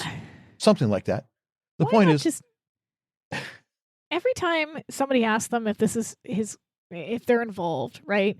Mm-hmm. They equivocate or they talk around it. They're clearly in a relationship. They've talked about being in a relationship. They are. It's for the public appearance. Well, but at the same time, I'm wondering if it has anything to do with the words themselves, because they are grown adults in their 30s, and I always thought it was weird, even when I was in my 20s, to use the words boyfriend and girlfriend. That made me feel like I was in middle school. So, that's true. So I'm wondering if maybe it's just the idea of like, yes, she's my girlfriend, being like in your 30s saying the word girlfriend. Mm-hmm. I know people do it, and I'm not saying that you can't, but it just, to me, as somebody, when I got older, I was like, I don't know if I want to use the word boyfriend. That feels weird when you're in your mid-20s. Like, and he's in his 30s. So I always wondered if it maybe had anything to do with that, or I get that it's for appearances as well, because you don't want to be the boss dating the subordinate. It looks odd. And he doesn't have to give his private life to anybody. It makes him look lecherous, and it makes her look like she's sleeping to get to the top. Yeah. Yeah. So I get it, but I mean, just in their interpersonal, like when they're talking to other people, they've never used those words, not once. Yeah. Anyway, so she asks, she's your girlfriend, and she works for Remington Steele Investigations. I see. You're her boss? Something like that. The point is, we would like to know exactly what's going on. Well, so would I. Now, who's he? Don't know. But only one of us is telling the truth, and Joan's in trouble. And we'd better find her before they do. Now, Sandra nods her head and then tells Steele to follow her to her office. Now, Steele leaves the body factory, which is what the place is called. I know. I like it. I like that name for a gym. It's good. And then we see that he is being followed by the man who Sandra pointed out, the man who claimed to be from the Olympic Advisory Committee. And without giving away that he suspects he's being followed, Steele crosses the street. The man remains on the other side of the street, walking and watching Steele. He stops, buys a newspaper from a rack, but he's still watching. Steele walks to the large display window of a store, stops, and appears to be looking in, but uses the reflection to confirm his suspicion. He walks away from the window, and in the reflection, we see the man cross the street to the same side of the street that Steele is on. He walks to the door of a men's clothing store and sees that Steele is inside talking to a store employee. The man points to the back of the store, presumably pointing out a dressing room to Steele. And then we see Steele taking a suit jacket from the man and walk back toward the back of the store. And we see, in a shot that appears to be faked, Perhaps for the DVD release, the man continues to watch. I would love to see this scene off of a videotape that somebody recorded off the air, off of a cable channel from the 80s, the 90s, whatever, pre-DVD version, because this is a very, very badly faked shot. And I can't believe that they actually faked the shot this bad in the original series. This has got to be something they did for the DVD, but I don't know why. Yeah, I don't know either, because I thought that it was one of those. It looks like a green screen or something. Like there's matte lines around his head. Well, it doesn't. To me, it doesn't look like a green screen, because usually there is a matte line, which is a black line outside. To me, this looks like a very bad Photoshop where they cut out a person's face and head, and they didn't do a good job of it. And it's like they cut, instead of well, hair, if you hold up your fingers, you've got space in between your fingers. Yeah. And it's like as if they had done this with somebody's hand, it would be like cutting the photo of the hand off at the first knuckle all the way around. It just looks weird. It pops out from the background. It's like you took a photo and you cut out somebody's face and you glued it on top of a different background. It's obviously faked. It's really badly done. And I've got to think it's something that somebody did for the DVD, not the original episode. And I don't understand why. Don't understand why. It's such a bad shot. Yeah. I can't believe that they let that one get through. And I'd like to know how it got through and who's responsible. Anyway, Fair enough. as the man continues to watch, Steele, who has obviously slipped out of the back of the building, comes up behind the man and asks, "What did you think of the jacket?" And the man turns around, surprised. Steele says, "Let's talk, shall we?" Well, apparently the man doesn't want to talk. He takes off running, and Steele takes off in pursuit. The man turns down an alley, Steele coming up from behind, but it's a dead end. The man turns around. Steele tells him that he should be more careful. But it's Steele who should be more careful, because another man comes up behind him, as does a car. And unaware of what's happening behind him, Steele asks the first man, "Now, what do you want with me? Or should I say Joan Gray, eh?" The man behind Steele rushes him, grabs him, throws him to the ground. The first man grabs a garbage can lid, runs over and hits Steele with it. Yeah. And he starts to grab at Steele, but the man in the car hollers out, "Can it, Ivory? Let's get out of here." Good Bad Lord, pun. another injury for Steele to add to the ever-growing list. Yeah, I mean, but that's a bad pun. Garbage can lid, Can it is. Yeah, it's terrible. Anyway, the two men run back to the car, get in, and the car drives off as Steele flounders on the ground. Back at the office, Laura is nursing Steele's wounded head. Scoldingly, she asks him what he hoped to accomplish. Asking him what he hoped to accomplish by confronting two men alone in an alley. And annoyed by her seeming lack of concern over his well-being. I mean, at this point, he's got so many head wounds. Yeah, it would be hard to show that same level of compassion every single time. Well, Steele sarcastically tells her that she's a remarkable source of comfort at times like these. Yeah. And Laura says, well, she's just being honest. After all, they're obviously dealing with desperate people here. And with a tinge of anger in his voice, Steele snaps, "What was I supposed to do? Invite the man to dinner?" Don't get so testy. And Steele asks how it is that whenever Laura loses her temper, it's being honest. And when he loses his temper, it's being testy.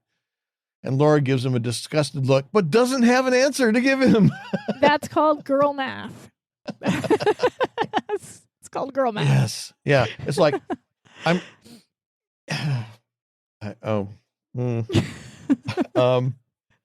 there's someone I know who says, who before they do something, they want to do one other thing. It's only going to take a minute. And then they want to do one other thing. It's only going to take a minute. And they keep piling these things. It's only going to take a minute. It's only going to take a couple minutes. And an hour and a half later, it's like, I've been waiting for an hour and a half. I've only been a little bit because, well, each thing was only just a little bit. Girl math. Yeah. Girl math. Yes. Girl math. Anyway, Mildred comes in with an information sandwich. Bad news, good news in the middle, and then more bad news. The bad news is that Joan Gray is an alias. The good news is that she's really Joan Black, who came here 6 weeks ago from San Diego. The bad news is Joan Black is also an alias, and that's where the trail goes cold.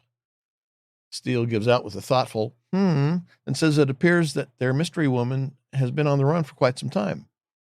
Mildred adds that she's started to check on anyone with the name of Ivory fitting the description that Steele gave. Laura asks what Mildred has found out about the name Joan Kendall that she found on that credit card receipt. Mildred says she's still trying, but her contact at the credit bureau needs a little sweetening if they get her drift. And he's a Raiders fan, she hints. And Laura says to offer him Mr. Steele's seats for the San Francisco game. Mildred says, I can work with that. I'm sorry. I call bovine excrement. That man has never attended a football game in his life. Well, that doesn't mean he doesn't have the tickets. Yeah, but why would he be annoyed that they're going to someone else? Can you see him going, I really wanted to go see the Raiders play? Come on. Well, no, but he probably... See, Laura probably buys them under Steele's name so that it's part of the con. But Steele uses them as negotiating tender, so he wants something from somebody. Hey, I've got some tickets to the Raiders game, Well, in this case, they're working as intended, so he should be happy that they're going to good use. Yeah, but he's not getting the picks, and he's not getting anything out of it, so that's the problem. Anyway, after Mildred leaves, Steele sourly asks Laura if she doesn't think that this case is getting very costly, referring to the loss of the tickets. Yeah. Laura points out that he's being childish about it, observing that he still doesn't know the difference between a double reverse and a double scotch. Neither do I. So that makes two of us. I'm assuming one's a drink and the other is something football-y. Yes. Okay, cool. Well, I know the double scotch is a drink. Double reverse is a football thingy, but yeah, I don't know what it is either. That's as good as we get. It's like a football thingy. Steele tries to dispute her comment, but she plows on, saying that Sandra at the health club told Steele that Joan came to work there about 6 weeks ago, which checks with Mildred's description. Steele says that, according to Sandra, they're good friends, but Joan doesn't talk about herself very much. But Sandra is under the impression that Joan had marital problems, and Sandra hasn't seen Joan since the race, Laura considers. Steele asks Laura to confirm that the fellow who looked her over in the vans was named Kendall. And when she confirms this, saying that it's her guess that Joan Gray is really Mrs. Kendall and that the man chasing her was her husband, Steele reminds her, well, what about Ivory and his two cohorts? Now, standing... Curious. They must have had a point in the episode that was cut from the original script where Ivory's name is mentioned, because this is the first time they actually say his name. And I was looking for it when I was making my notes, and that his name hadn't been spoken before. So I was like, well, how did they know? Well, no, they did in the alley. The guy in the car. Oh, okay. Who stepped out, hollered at him, and says, "Okay, can it, Ivory? Let's go." Gotcha. Okay, I don't know why I didn't catch the Ivory part there, but yeah, okay, that makes sense. Yeah. There may have been stuff missing from the script, but we don't have the original script, so don't know. Anyway, let's see, where were we here? Yes, two cohorts. Standing, Laura tells Steele that she's made her brilliant breakthrough for the day. Now it's his turn. And Steele offers his brilliant suggestion. How about lunch? And she looks at him with obvious disappointment, telling him that wasn't exactly the sort of suggestion she had in mind. I mean, gotta eat. Everybody's gotta eat. Yeah. Well, we get an establishing shot of a high-end corporate-looking building, and then we see the man called Ivory has grabbed another man by the lapels of his jacket. The man we previously saw driving the car, which was part of the trap in the alley. And he's confronting this other man, angrily telling the other man, who is Joe Gullickson, that it isn't working out like he promised. Gullickson warns Ivory to let go. And when Ivory doesn't comply immediately, Gullickson warns him again to let go. Ivory reluctantly, almost submissively, defiantly, lets go. Gullickson says he's just as frustrated as he is, but rather than exhibiting as anger, his frustration exhibits as intense, focused, and burning.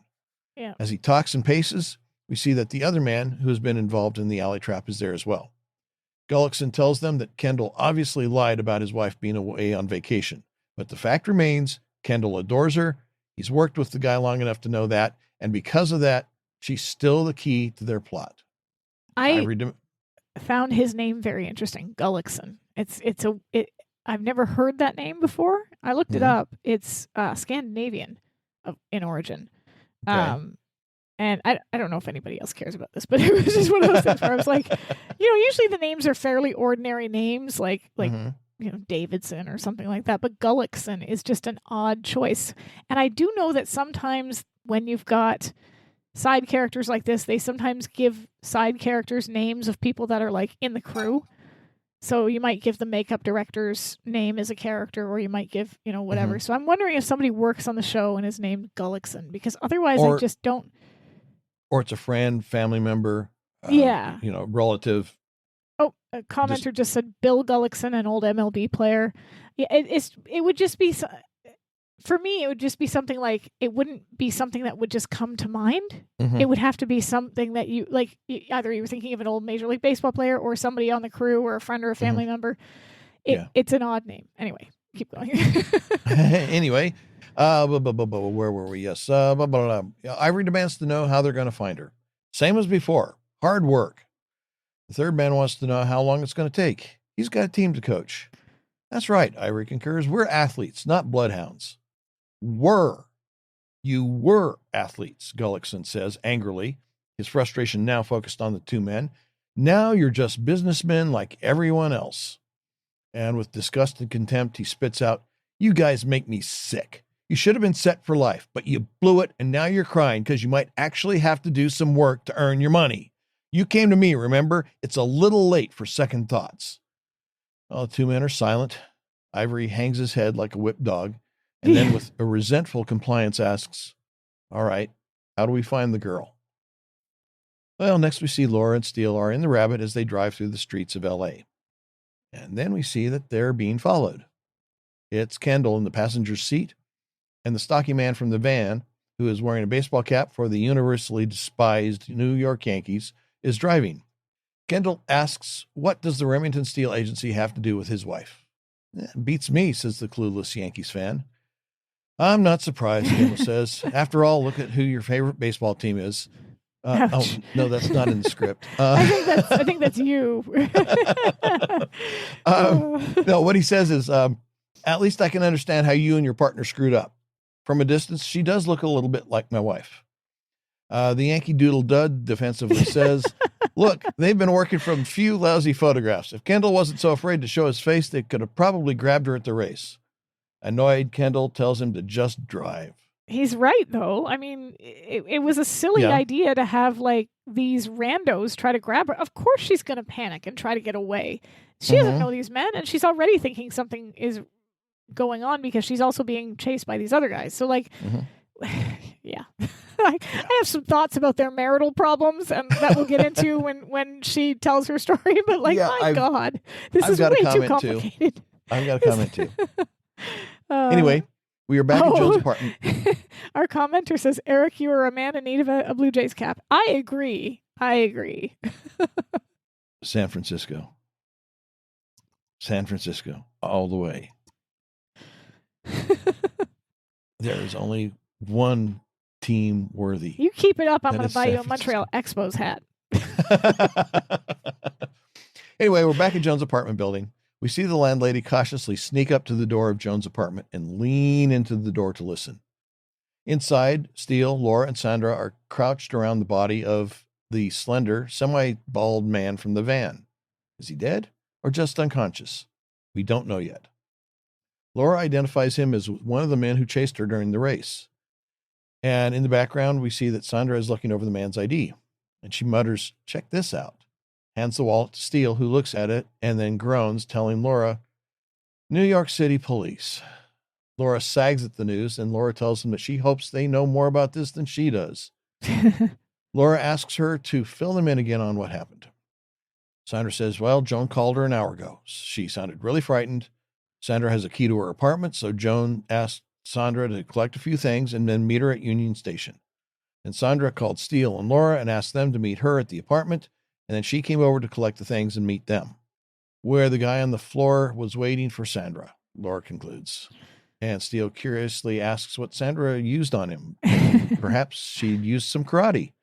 No, Sandra giggles. A well-placed knee and a cast iron frying pan. Ouch, ouch, ouch. Steele notes that is also effective, and I call foul. If the guy was waiting for her, how did she get to the kitchen to get a frying pan? Just asking. Asking for a friend. She had one in her purse. Who cares? That's right. Had one in her purse. Always walks around with a frying pan. Just in case she needs to bonk somebody over the head with it. It's like that scene in Tangled. You probably haven't seen the animated version of Rapunzel where they keep knocking people out with a frying pan, and they're like, frying pans, who knew? When Laura asks Sandra who told Joan that they are trying to, when Laura asks of Sandra, that is a typo. When Laura asks if Sandra told Joan they are trying to help her, she answers that Joan hung up before she could. Then she adds that she's really freaked out by all this and really doesn't want to go to Union Station by herself. Laura suggests that they all go together, and then they get up and leave. As they walk out of the apartment and down the hall, we see the landlady, who has obviously made herself scarce before she got caught, come out from the corner of the hallway and peer after the trio. Once she feels it's safe to do so, she walks to the apartment door, unlocks it, and lets herself in. And she is horrified at the sight of the man on the floor, and turns to leave, but Gullickson has appeared in the doorway, blocking her exit. She panics, telling him to move because she needs to call the police. And Gullickson claims that he is the police. He whips out a checkbook wallet, flips it open quickly, then shut. Yeah. And his driver's license, not a badge, showing in the document window. He tells her that they've been tracking a known felon calling herself Joan Gray. I knew it! I knew it! She rants.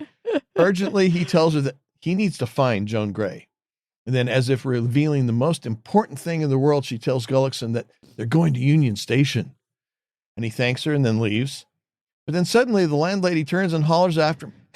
Hey, she's behind in her rent. How am I going to get paid? This woman is a piece of work. I really enjoy her character, because we've had these types of like seedy landlord / building manager type characters before, and they're usually, but this one, she's not letting go of the bit. You know, she needs this rent money. Yes. She's gonna do whatever she can to get it. I appreciate it. Well, next, Laura, Steele, and Sandra are driving to Union Station with Kendall and the Bronx blubbermouth following. The fan of the Bronx bullies is agitated, insisting that Ernie should have been back at the apartment. But when Kendall doesn't say anything, the man declares that he's turning around to find out what happened. Kendall tells the other man he's not going to do that, dismissively suggesting that Ernie probably just got a sudden urge to get something to eat. Offended, the Yank Me fan says they don't work that way. But now we're going to have to apologize on behalf of people who work out, people who enjoy eating healthy, and people who are Yankees fans. We hope that you don't take offense to this episode. If you do, please send all your hate mail to Eric's address. I will put it in the show notes. Well, we don't have to worry about that because Yankees fans can't figure out how to do email. No, I didn't mean that. No, I love Yankees fans. I mean, after all, if we didn't have them, who would we abuse? Red Sox fans? Anyway, let's see, where were we? Yes.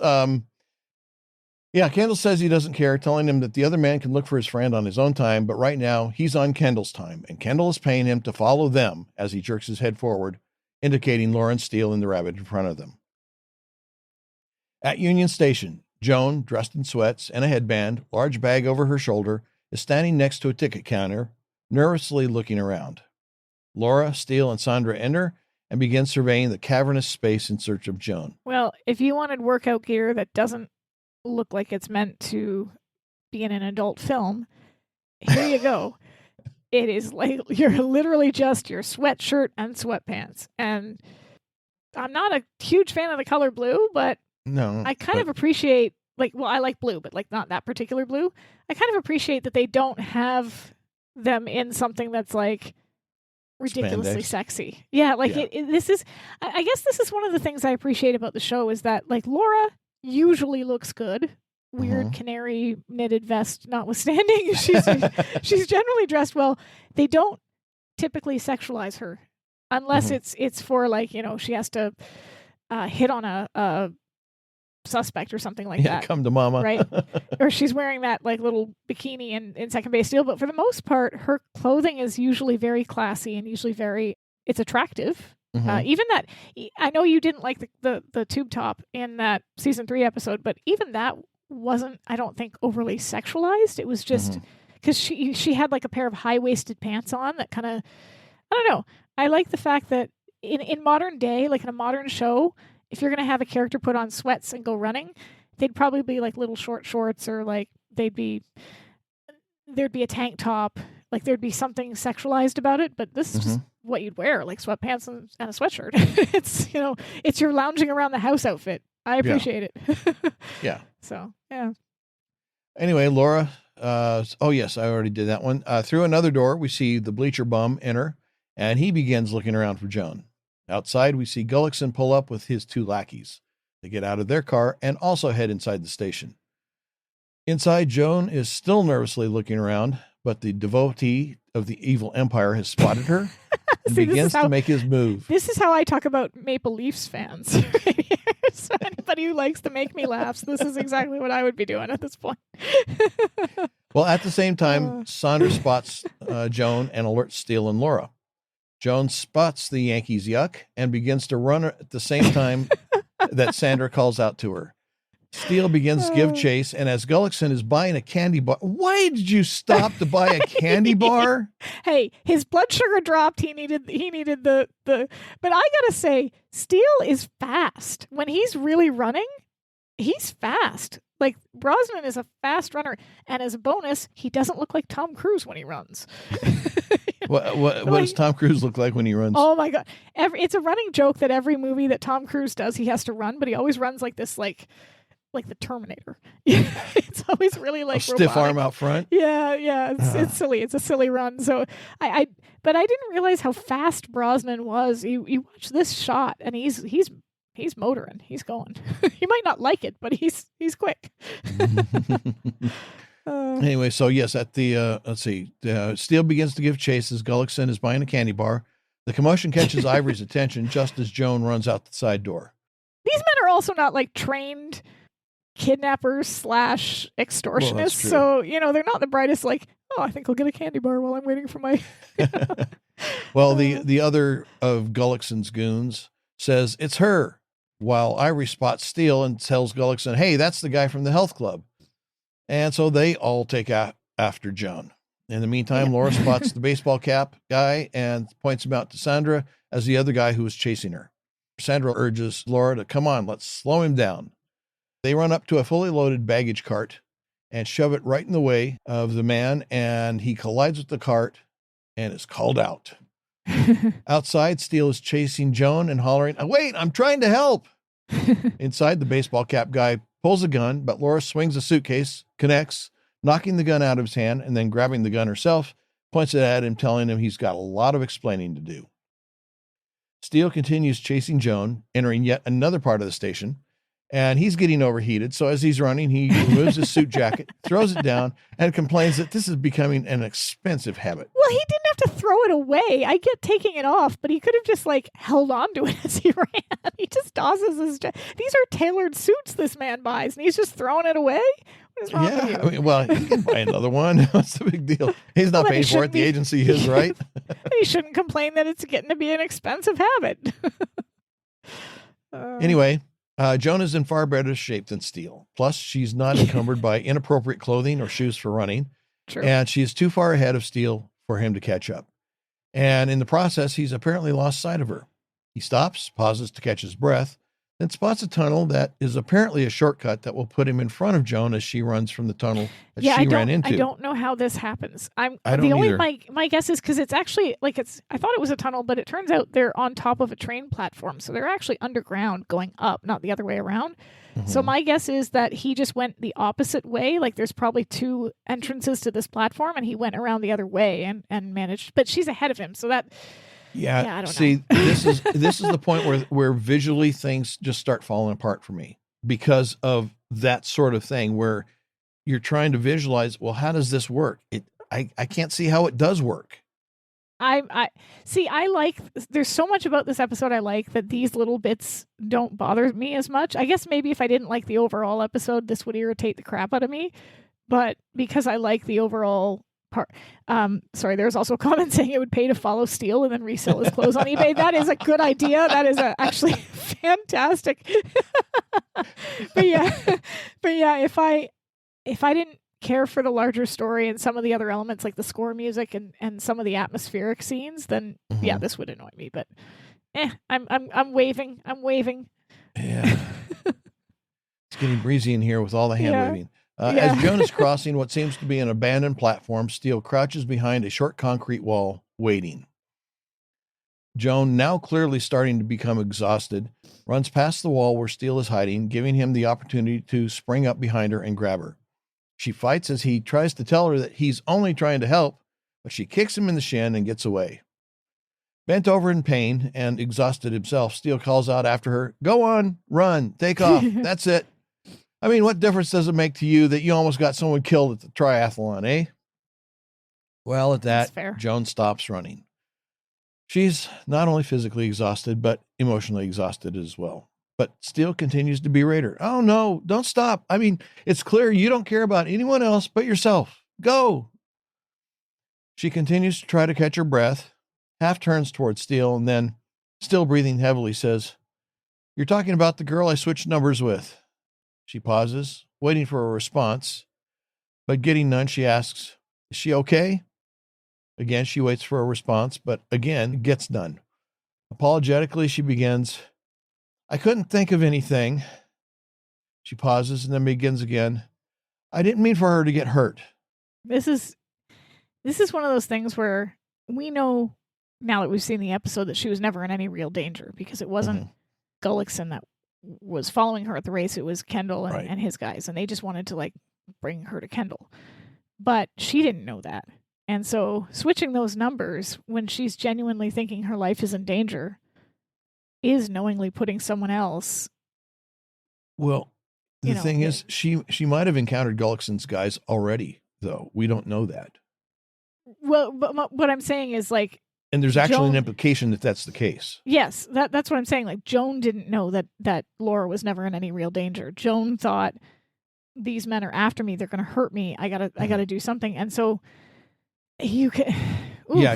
She knew that she was potentially putting Laura in danger. Like that's the situation was what she thought it was. Exactly. Yeah, that's what you said it better than me. That's what I was trying to say. Like in Joan's mind, she was in real danger, and so she knowingly put Laura in that danger, and like that would be a hard thing. I think if you have a conscience, and she does seem to feel badly about it, to deal with, as well as being like running for your life and still being on the run. Like she hasn't had a moment to stop and really process any of it. So yeah, that's just that. Yeah, and she was just she was concerned that somebody was trying to get her, and she was just trying to save her neck, and she didn't think about the implications of it, how it would affect other people.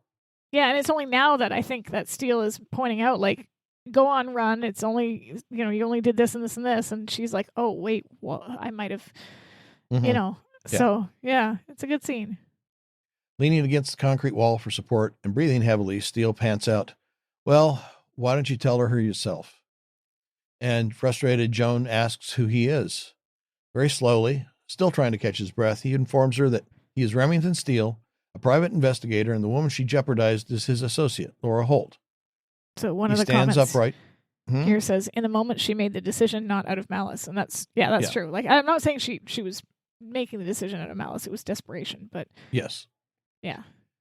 Anyway, he stands upright, moves slightly closer to her, but she steps back, keeping the distance. He says he realizes she's frightened and that a lot of strange things have been happening, but he's only there to help her and to sort out what's going on. That's all. Suspicious and challenging, Joan declares that she doesn't know if she should believe him or that if she should believe anybody anymore. Then she turns and begins to walk away. But she stops and Steele seems to accept her wariness, saying that they can just stay where they are till she gets comfortable, pointing out that she's safe and there's no one going to harm her. I mean, after all, she's got a clear 360-degree view of the area. So it's not like anybody could sneak up on her there. And Steele says, and besides, he doesn't think he could run another step. He handles this part of it well by saying, like, we don't have to do anything. We can just stay here. We can get comfortable. Mhm. You're safe. Nobody's gonna hurt you. Like, plus, And besides, and then, I don't think I could chase you anymore anyway. But the self-deprecating joke at the end, while true, is also one that's going to kind of like alleviate some of her fears, because he's clearly not in good enough shape to keep going anyway. So, Well, she finds his final comment humorous, and then asks if he's really a detective. Well, meanwhile, Laura and Sandra are talking with Kendall and the fan of bums. Kendall is telling them that for some reason when I was writing this, I kept replacing Kendall with Caldwell, I think. I don't know why. Yeah. Anyway, Kendall is telling them that he and Joan have been separated for 2 months. She accused him of being too possessive, admitting that, well, maybe she was right. Was why he... Well, I don't know that we can make that assumption at this point yet. But he says this is why he'd promised her that he wouldn't try to contact her while she was away. And so you sent 2 off-duty cops instead, Sandra accuses. And no, he kept up his end of the deal, he insists. It wasn't until she called him that he did that. And in the meantime, Joan is telling Steele that they really do love each other, but it just wasn't working for her. Translation, she was deciding if she wanted to bail on the marriage. So much for her commitment. She says I have a different interpretation. Of course you do. Okay, I'm sorry, but if he's freely admitting that he's been possessive, and she's saying, I need to get away from you and just have some space, I'm thinking he's smothering her, like in their day-to-day lives, like wanting to know where she's going, where she is every moment. Maybe it's not ill-intentioned. Maybe it's not, I want to control you. I'm a misogynistic jerk. Maybe it's more just like, I love you so much. I want to know where you are at all times. But whatever it is, you don't say to your husband, I want to go away for a month or whatever it is. I don't want you to contact me. I don't want you to come near me unless, I'm not saying she wasn't considering leaving the marriage. Like something like that that's an extreme thing to do, but you don't do something that extreme unless the circumstances kind of drive you there. And it sounds like... At no point does she say, we've tried to work it out. We've gone to counseling. I've talked to him. No, it's just, oh, he's smothering me. I think I want to bail. I mean, I don't think we get enough time in the episode to kind of go into all of their marital difficulties, but he freely admits that he's being possessive. I think this whole situation, promising not to contact her, you don't make somebody promise that unless it's really gotten bad, right? To me, this seems like one of those situations where, and if she's actively running, she thinks he's the one that's after her, and he's, to be fair, has hired men to go after her. Now, granted, those men were hired after he thought she was in danger, so but still, like, she's been running for her life this entire episode. She has no idea that Gullickson's after her. She thinks this is all her husband. I don't think that's true. I think she does know. I think she thought that the 2 guys that Kendall hired were working for Gullickson. Oh. We have a hint that Gullickson's been after her for a while. In fact, we had it already when he and Ivory and the other guy are talking about, how do we find her? It's not working out as you said, and we keep doing what we were trying to do. We just keep working, trying to find her. They've been after it for a while. Right, but I don't think she knows anything about him. And I think that's why she called Kendall when she did, because Kendall says he didn't send hire the cops to go find her until after she called him. But she thought he did it. That's why she called him. Because Kendall said that she called him crying and calling him all sorts of names. She has no idea, because they don't know Gullickson's involved. Even Kendall doesn't know Gullickson's involved until he sees the picture in the newspaper. So she would have no idea, because he's a coworker of Kendall's. Well, that's true. Okay. Right? So she thinks that her husband... I just still think that she's bailing without... She's bailing prematurely. She doesn't really give any indication here that they've made any efforts to solve the problem other than, I'm going to leave, don't follow me. I think the whole calling him crying and calling him all sorts of names, like if you But really that happened think, after she left. right? But if you really think that your husband is capable of sending people after you just because you wanted to go away for a couple of months on your own, then there is something really, really like, and if she's fearing for her life, that's one of those things, or fearing for her safety. I'm not even saying for her life. Like if he's been so possessive of her that she's starting to fear for like her own safety, that's not the kind of thing that you try to do counsel. That's the kind of thing where you're like, I'm going to get away from here and see if my fight or flight response calms down. And if it does, then maybe I'm making too much of this. If it doesn't, I need to put some miles between us. It's just the way she puts it. We love each other, but it doesn't work for me. I mean, that says I'm bailing. I really don't have that much commitment to the relationship to want to work on it. That's what that says to me. Yeah. To me, it says, and that's her own words. We love each other, but it's not working for me. But his own words, right? That she said he was too possessive. Maybe she's right, which is why I promised not to contact her. And then, but possessive isn't the same thing as threatening one's safety. It's sort of, it's on the way. If you look at the steps of like an abusive relationship, it doesn't all start at once, right? Like it doesn't. I understand that, but what I'm saying is that, okay, he's maybe taken one step toward that. And so rather than go to counseling, rather than talk to him about it, try and get it, work through it and get him to see what he's doing, she bails.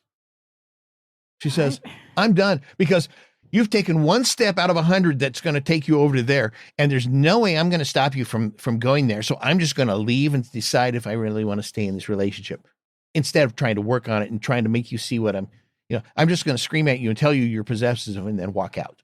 This might be a male-female thing. It's like, again, if you've got somebody who's telling, like when she says possessive, here's what I'm assuming, right? Wanting to know where she is every minute of the day. If she wants to go somewhere, who are you with? Why are you going there? Can I come with you? Can I be there? Like basically jealousy, that kind of thing. That could be a misinterpretation of things on her part. Right. But he does say, okay, well, maybe I am, but it could still be as much a misinterpretation on her part as it is him also being possessive. It could be on both halves. If you are coming from any sort of background, and we don't know anything about this character, so this is one of these things where, had we been given more information on both of them, we might be able to make better interpretations. But if she is coming from any sort of background of abuse, this would be the first thing that would be the red flag. I got to get out, right? I don't know. We don't know anything about again, her. that is her interpretation of something where when all you have is a hammer, everything looks like a nail. So everything she sees, if in that scenario, is everything that she sees from anybody. It's abuse. It's abuse. I'm fearing for abuse. Well, no, that's not necessarily what it was. That's your interpretation because of, okay, maybe it's because of your background. And so that's understandable. But again, that's why you start talking about it. That's why maybe you go get some counseling so you can talk about it and see how much you're contributing to the problem, how much they're contributing to the problem. And both of you can start recognizing how much you're contributing to the problem and then start working on the problem instead of saying, I'm going to just walk off and you better fix yourself while I'm gone. I'm perfect. You got to fix yourself. Okay. She doesn't say any of that though. No, but that's kind of the implication there. We also don't know that they didn't go to counseling. We don't know that they didn't do those things. She basically, and it's fair to say, like, I need to have some space to think. And if this person is being too possessive, having that space to think about, well, what am I feeling? How is this affecting my ability to communicate with this person is maybe a better way to then come back to it and say, okay, now let's sit down and work things out. I've had some time, because it's hard when you're in the, like, it's say you're in a big fight with your spouse, right? And when we kind of talked about this with Sensitive Steele, you're in this moment where you're screaming at one another. And sometimes it's better to say, you know what? I need to walk away because we're not communicating. See, that kind of walk away, that kind of walk away is, okay, I need 5, 10, 15 minutes, maybe a couple of hours to calm down and settle down and adjust my thinking and get myself under control. But you've gone past that. When you say, I want to go away, I want to leave for an extended period, I want to leave for a month. You've gone past that. You are no longer in this, I need to calm down and settle down. You need to calm down and settle down, and then we can discuss it mode. This is, I'm walking out, and then I'm going to decide if I ever want to come back. Well, That's I mean, that's an entirely different scenario. Entirely different. Like if you've got somebody hovering over you and you can't breathe and you're legitimately not able to communicate with them, taking that space might help to get like that perspective back, to figure out who you are as a person before you go back to that other person and say, okay, either I want to make this work or I don't want to make this work. But I don't think at any point she says that she wasn't planning to go back. She just says she needed to get away for a bit. And somebody commented, says, I have a feeling these two would have been fine if they hadn't gotten married. That's fair. Well, I mean, we really love each other, but it wasn't working for me. That to me says. But it doesn't say she doesn't want to fix it. She just says, like, at that point, it wasn't working. Yeah, it implies I'm deciding whether I want to try to fix it or if I just want to bail. I mean, that's what it's not working for me means, is I don't like this situation. Do I want to continue to fix it, or do I want to just walk off and leave it? And to me, that's something that everybody would have to ask themselves. Like if you're in a marriage that's genuinely not working, and or you feel. But if you're not talking about it, how do you know if you want to continue to work on it or not? You just basically left, and you've set yourself up to do nothing but leave. But if you have not set yourself up to come back and resolve the issue. If the problem was that you're seeing too much of that person, then having that space can help redefine things. Right? Like maybe for a day or two, but not for a month or more. It's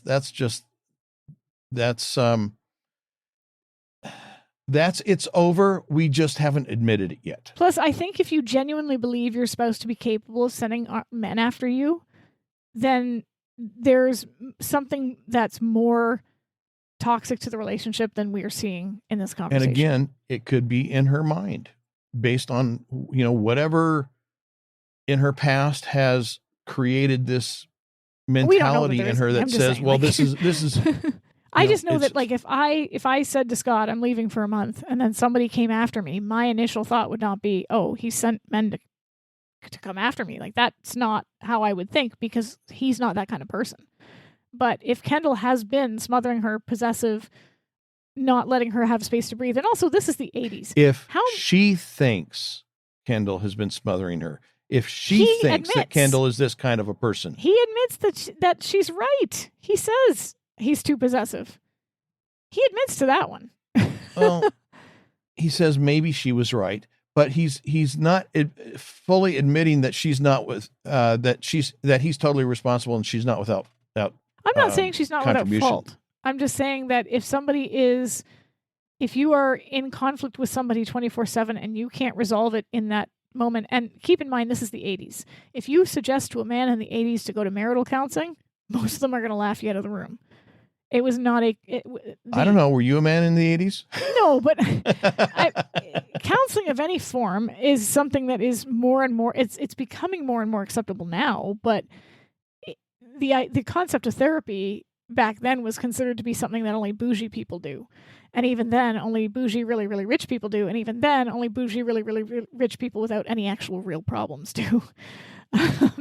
There was a stigma attached to therapy and a stigma attached to like stuff like that. So I don't see that as being something that most people would even suggest, much less attempt.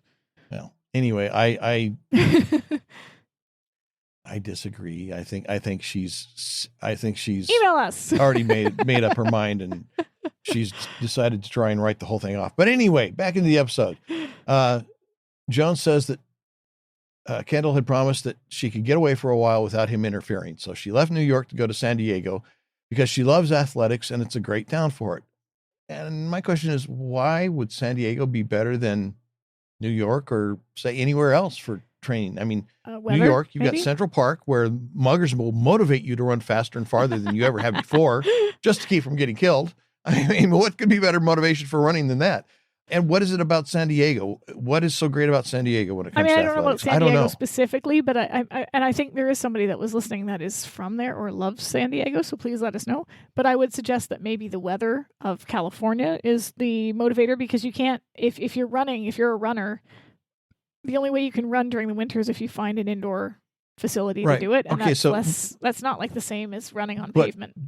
But why San Diego specifically? I don't know.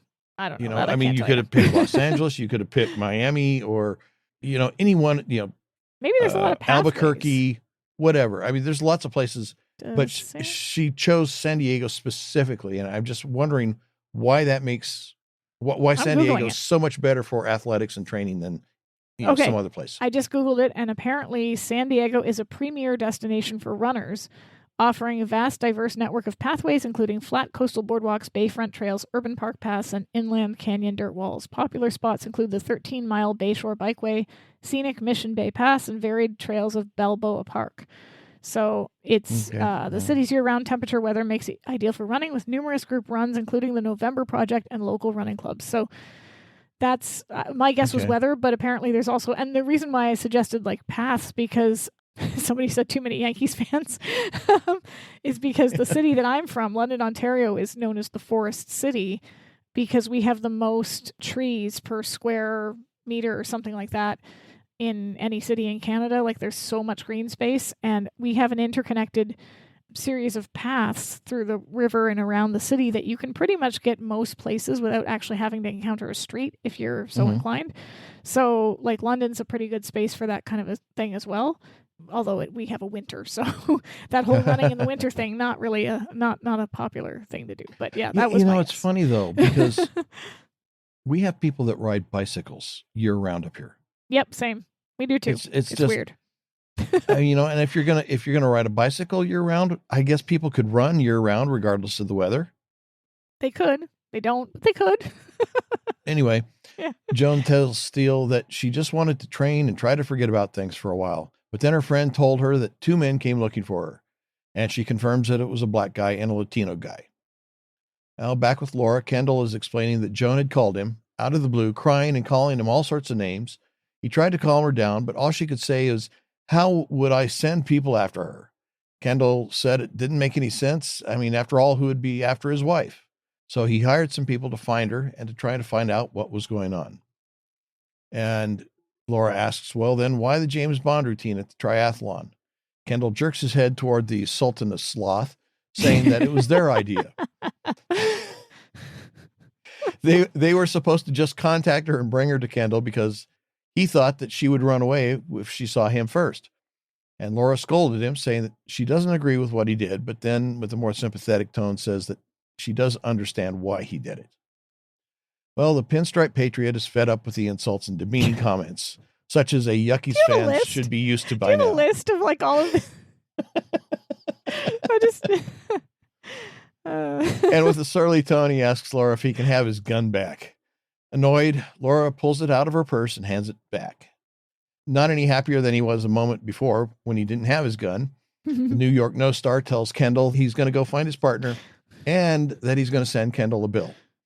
Kendall isn't surprised. He shakes his head, then frets that he can't believe how badly he's screwed up. Laura assures him that he's not the one that set all this in motion, and when Mr. Steele returns with Joan, perhaps they can figure out what's going on. Steele and Joan are concluding their discussion, with Joan asking Steele if he really thinks that her husband, Alan, didn't have anything to do with those 2 men in San Diego. At Steele's confirmation, she shakes her head, realizing that perhaps she's been unfair. Oh, imagine that. She's been unfair. Anyway, see, I win. Steele tells her that they can go back together and get in touch with her husband, and that the two of them can. Petty. And they can get in touch with her husband, and then the 2 of them can work it out. He starts to stand and then freezes, groaning in pain, then finally getting to his feet, and the pair begin to walk back toward the main terminal. But as they enter the tunnel to retrace their previous path, they are confronted by Gullickson and the 3rd clown, not realizing that they're trapped with Ivory behind them. They turn, see Ivory, and Steele charges the man, trying to bowl him over, but Ivory grabs Steele and tosses him aside. But Steele gets back up with Ivory's help and punches him. But Gullickson and the other enforcer attack Steele from behind, and the 2 heavies continue the beatdown. Gullickson yells at them to forget about Steele. They want the girl, and she's getting away. This is head injury number 2 in this episode alone. And then look at the past episode. Like him getting conked on the head every other second. This poor man, like... Yeah, I'd be wearing a helmet all the time. Well, so I'm thinking of his head right now, like that helmet in the hockey museum in St. Catharines. And I'm trying to remember the player, but it's one of the first goaltenders to wear a helmet. And I know this is ridiculously, like, it's dumb to even think that a goaltender wouldn't wear a helmet, but earlier days in hockey, they didn't wear helmets. None of the players wore helmets. And this particular goaltender, again, the name escapes me at the moment, decided to start wearing a helmet and made little marks on his helmet every time a puck hit his helmet. And this helmet is in the hockey Jacques Plante. Thank you. There's a Canadian in our comment section. I love it. He made a little X on his helmet every time he got hit with a puck, and that helmet is in the St. Catharines Hockey Museum, or well, it's not a hockey, it's just a museum, and you can see all the X's like all over this helmet, and you're like, that's Mr. Steele's head. It's like he's got X's, metaphorical little X's. Oh no, sorry, this person says that was Jerry Cheevers with the Stitches mask. Yeah, like it just that's Mr. Steele's head is what I'm trying to say. It's like all over his. He's been hit so many times in so many places that someday, he's going to have an X-ray done on his brain, and the doctors are going to be like, "What do you do for a living? What's wrong with you?" Anyway. Well, we have a time jump, and we're at the office. Laura sitting on Steele's desk, fretting and worried. Sandra is sitting on the edge of the desk as well. Kendall is pacing.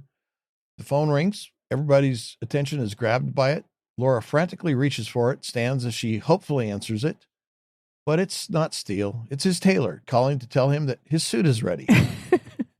Yeah, he needs one. He's lost his jacket several times today.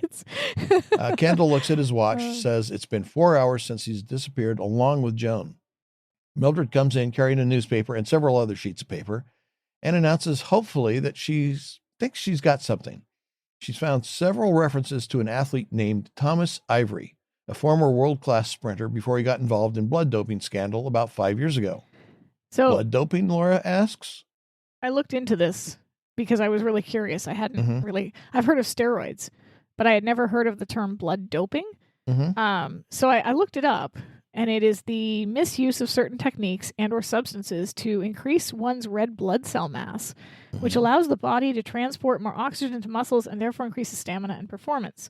There are 3 widely known substances or methods used for blood doping, and I'm going to butcher these.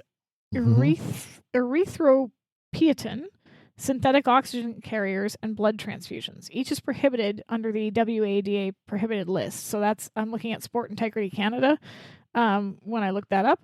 And I had just never heard of like the idea of basically like supercharging your blood. I mean, is that something that still happens a lot, or? Well, one of the techniques, autologous transfusion, I mispronounced that, I'm sure, called ABD for short, uses blood transfusions to increase your red blood cell. It involves drawing your own blood weeks or months before competition, storing it, and then reinfusing it back into your body before the event. And using your own blood makes it harder to detect. And this was, I believe, along with other methods, including designer steroids, one of the performance enhancement methods that Lance Armstrong used during all of his Tour de France appearances. Yeah, I know that he got his. Actually, I'm looking at Wikipedia now, and I'm seeing because there's a few cyclists that have gotten caught doing this. In fact, it's mainly cyclists, because it says blood doping started in the late 60s, but wasn't outlawed until 1986. So this year, actually, that this episode took place is when blood doping was actually started to be counted as illegal. While it was still legal, it was commonly used by middle and long distance runners. The first known case of blood doping occurred at the 1980 Summer Olympics in Moscow, as Carlo Menica was transfused with 2 pints of blood before winning medals in the 5 and 10 kilometer track races, though this was not against the rules at the time. Cyclist Jup Zoetemelk admitted to receiving blood transfusions during the 1976 Tour de France, while he finished second, although he claimed that these were intended to treat his anemia rather than enhance his performance. In the same year, cyclist Francesco Moser used blood transfusions to prepare for his successful attempt to break the hour record. It was banned by the International Olympic Committee in 1985. So at this point, it would have been banned in the Olympics, though no test existed for it at the time. So yeah, and they've got a list of cyclists that have all been caught doing this. That just seems like so much trouble to go through to get an edge on your performance. There's big bucks involved. I mean, look at all the money that Lance Armstrong made. And yeah, that's true. After his initial denials, Lance Armstrong eventually admitted that in every one of his Tour de France wins, he cheated. I don't know. See, for me personally, I can't imagine feeling any pride in that. I really can't imagine. Like, if you've deliberately given yourself an edge that you otherwise wouldn't have had and then you win, I get that there are people that just want the win. They don't really care whether or not they deserve the win. But for me, I don't want the win if I don't deserve the win. Like, that doesn't... But see, by definition... If you cheated, you didn't win, because you can only win if you're playing the game according to the rules. No, I know that. I agree with that. But a lot of these people that cheat, they don't see it that way. They see it as, I've got the medal and therefore I won. Whereas for me, I would always know, there'd always be that knowledge in myself that I shouldn't have this thing. I shouldn't have these awards. I don't deserve this accolade because I didn't actually win it. So I don't know. And they justify it a lot of times, like the use of steroids. Yeah. Because technically, the steroids don't make you stronger. What happens is the steroids allow your body to recover after a workout faster, allowing you to do more strenuous workout in a shorter amount of time, which allows you to build up muscle more quickly than you would ordinarily. So the steroids didn't actually give you the more muscle. They just allowed you to develop more muscle more quickly. And so people, like you said, all they are interested in is, well, I got the medal, I got the World Series ring, whatever. And they justify it by saying, well, it really didn't build the muscle. It just helped my body recover more quickly so I could recover them. So, okay, since you mentioned steroids, because they do mention steroids later on, right? I looked this up too, and this is what kills me, because like the all the trouble you'd have to go through for this blood doping, right? Transfusions or drawing your blood, like that seems literally insane to me. But even more insane, okay, are steroids, because I looked up, how do they affect your performance and what are their negative effects, right? I had this link in my notes. And as you just said, steroids increase muscle protein synthesis and reduce muscle tissue breakdown. They've shown that even without exercise, men receiving testosterone injections gained significant lean body mass. They allow muscles to recover faster from the strain of high-intensity workouts, enabling more frequent and intense training sessions. And some steroids can increase red blood cell production, potentially delivering more oxygen to muscles and enhancing endurance. They also have they also boost confidence and competitiveness, which is often referred to as the roid rage, which can lead to higher intensity training. But here's the negative effects, okay? Associated with high blood pressure, decreased good cholesterol, increased bad cholesterol, heart attacks and strokes, okay? And if that's not bad enough, oral steroids in particular can cause liver damage, tumors, blood-filled cysts, which sounds bubonic plaguey, but also they can cause testicular shrinkage, reduce sperm count, infertility, breast development. Why would you do this to yourself? One of our commenters has an explanation. Ben Johnson said he only cheated because Carl Lewis was doing it. This is actually, and that's not totally off the mark either, because so many sports have like a don't ask, don't tell approach to some of those types of performance enhancers. So a lot of athletes feel compelled to do so because others are doing so, and therefore it's the only way to level the playing field. Yeah. Which is not that's horrible, because then everybody's cheating and nobody's like, your penis is shrinking. I'm sorry, but like I can't fathom. I can't fathom caring so much about winning a race that I'm drawing my blood, storing it in a freezer, if I'm a dude, growing boobs, because apparently that's going to help my... Anyway, it's hard enough shopping for a bra. Don't give yourself that problem. Well, anyway, after Laura asks what blood doping is, Sandra explains that it is when athletes supercharge the blood in order to get better performances. She shakes her head, saying that some athletes will do anything to get that extra edge, especially at that level. And Laura is shocked, then after a moment, congratulates Mildred on her work. Mildred says she has a couple more articles, but they don't really add much. As Laura's flipping through the articles and clippings, Kendall spots something. A photo taken from a drug abuse conference shows Joe Gullickson, their company's public relations director, standing next to Ivory. Laura spots the man on the other side of Gullickson, Cesar Arguela, something like that, yeah. The Argentinian soccer captain. She speculates that perhaps that's the man with whom Mr. Steele had his run-in earlier. And Mildred asks what this all means. Laura shrugs, but Kendall jumps in, saying he thinks he knows. He explains that he's a chemical engineer researching steroids and that they have probably heard about steroids because a lot of athletes have been using them to bulk up. It's very controversial because of the side effects, but a few months ago, Kendall inadvertently developed a formula for a steroid that cannot be detected by blood tests. It had no bearing on his research, but he joked with Gullickson about it. The point he concludes with is that it would be worth a fortune on the black market for athletes. So steroids as well were not made illegal in sports yet, I don't think. They were one of those things where they were considered, or like illegal, period. I think they were, anabolic steroids were, so they were officially banned by the Olympic Committee, but they weren't considered controlled substances yet. That's the difference. Okay, I was trying to figure it out because I remember there was in the mid to late 80s, controversy over that, and they didn't actually make them controlled substances until 1990. So the Olympics had already banned them. They said whether they're controlled or not controlled, they're cheating. 1973, the NCAA banned performance-enhancing drugs. 1975, the IOC added anabolic steroids to its banned substances list. 1976, they started steroid testing at the Olympic Games in Montreal. 1987, the NFL begins testing for steroids, and then by 1990, they were made controlled substances. In 2003, Major League Baseball implements wide league testing, and one of the commenters here said that it got out of hand in baseball as well. So at this point... in 1991, Commissioner Fay Vincent had formally banned steroids from baseball. But they didn't. They basically had a head in the sand attitude about it until they finally had to start testing in 2003. Yeah. But so I guess a steroid that can't be detected would be...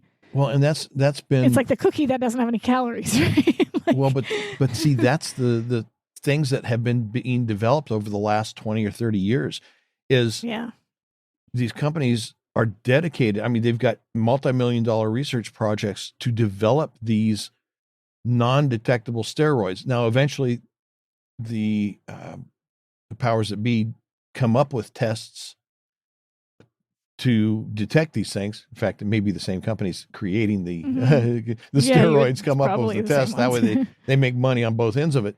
But there are companies out there and that have for the last 20 or 30 years been developing steroids that for at least a period of time cannot be detected by any of the current tests. And it's ongoing thing.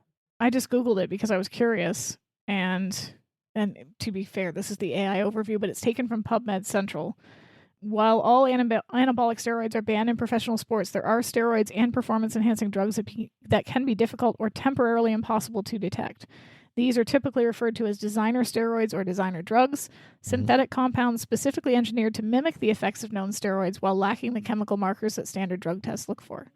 So, they can do it. It's just they probably don't work as long as they would need to work, and you'd eventually be able to find them somehow. Yeah. Well, anyway, Laura surmises that Joan is an innocent dupe being used by Gullickson and his friends as ransom in exchange for the formula. Frustrated, Kendall rhetorically asks, "Where is she?" Mildred makes an aside comment to Laura saying, "Speaking about missing persons, where's the boss?" Where the boss is wandering the streets. He's slightly disheveled, no jacket, tie loose. Yeah. He spots a phone booth and walks to it. And apparently he's changed his philosophy with regard to carrying coins because he reaches into his pocket and pulls out several coins for the phone, which he then feeds into the phone and then dials. And of course, we can guess that he's calling the agency, especially when after a moment of waiting, he says, "Bet you thought I'd run off with another woman, eh?" I like this phone conversation. I also like how worried she was about him at the beginning of the scene because, I mean, we joke about her not caring about his head injuries, but he's been gone for 4 hours, and you can see how on edge she is when it comes to like answering the phone and stuff like that. So hearing from him, this is cute, this little banter between them. I love it. Yeah. Well, at first, Laura expresses her thankfulness at his apparent well-being and then asks what happened and where he is. He reports that he had caught up with Joan Kendall. Everything was fine until the two thugs that he'd previously encountered appeared, telling her, "We played Red Rover. I lost," which doesn't make sense to me because unless he's referencing a different game than I've heard of, or they play it differently in the UK, what happened there was not Red Rover. So what is it for you? Because I know what my husband, he's referenced it. You get two teams of players. They stand in line, basically holding hands, hand to hand, and you make a chain of people standing in line. And then one player from the other side gets called over and they try to run and break through the line. Yeah. Yeah. What does that have to do with getting beat up? Okay. So I'm wondering, like, yeah, I don't know. I'm guessing like maybe he couldn't break he couldn't break through the line and he got knocked back. But it's funny because in the UK they don't even call it Red Rover. So that was another thing that confused me a little bit because they usually refer to it as British Bulldog, or unless that's what my husband has called it. So unless there's parts of the UK that do use Red Rover, I don't know. But my husband's always referred. We've had conversations where I'm like, "What is British Bulldog? You keep calling this thing, talking about this," and he explained it. And I'm like, "Oh, you played Red Rover." So I don't know. Maybe just he got knocked out because he couldn't break through the line. I don't know. It's not a very good. It's confusing. Yeah. Anyway, Laura asks if the thugs have Joan. He says no, he doesn't think so. It looked to him as if Joan has substantial lead on the bad guys before his lights went out. But Laura had better come help him find her because, but Laura had better come to help him find her, telling her that he's on the corner of 17th and Sheraton. And, oh, by the way, please bring him a jacket. I think maybe a t-shirt might be in order at this point. Just get rid of the jacket altogether. Laura assures him that they're on their way and then urges him not to do anything reckless in the meantime. Steele responds that he might, just to annoy her. Just to annoy her. That's cute married couple banter. I love that line. Like, I might, just to annoy you. Well, next we see Gullickson, Ivory, and Arguello walking the streets of a rough-looking neighborhood looking for Joan. And they walk past what I suppose is a fenced-in garbage lot. I don't know. But then after they pass, we see Joan stand up from behind the garbage and let herself out, then run the opposite direction. Back at the office, Mildred is opening correspondence, and the phone rings. She answers it, then after a moment tells the caller to slow down. And we see that it is Joan calling, and she's asking where Steele is. She needs to talk to him and identifies herself as Joan Kendall. Mildred tells her that they're out looking for her, then asks for her address. But there's no answer.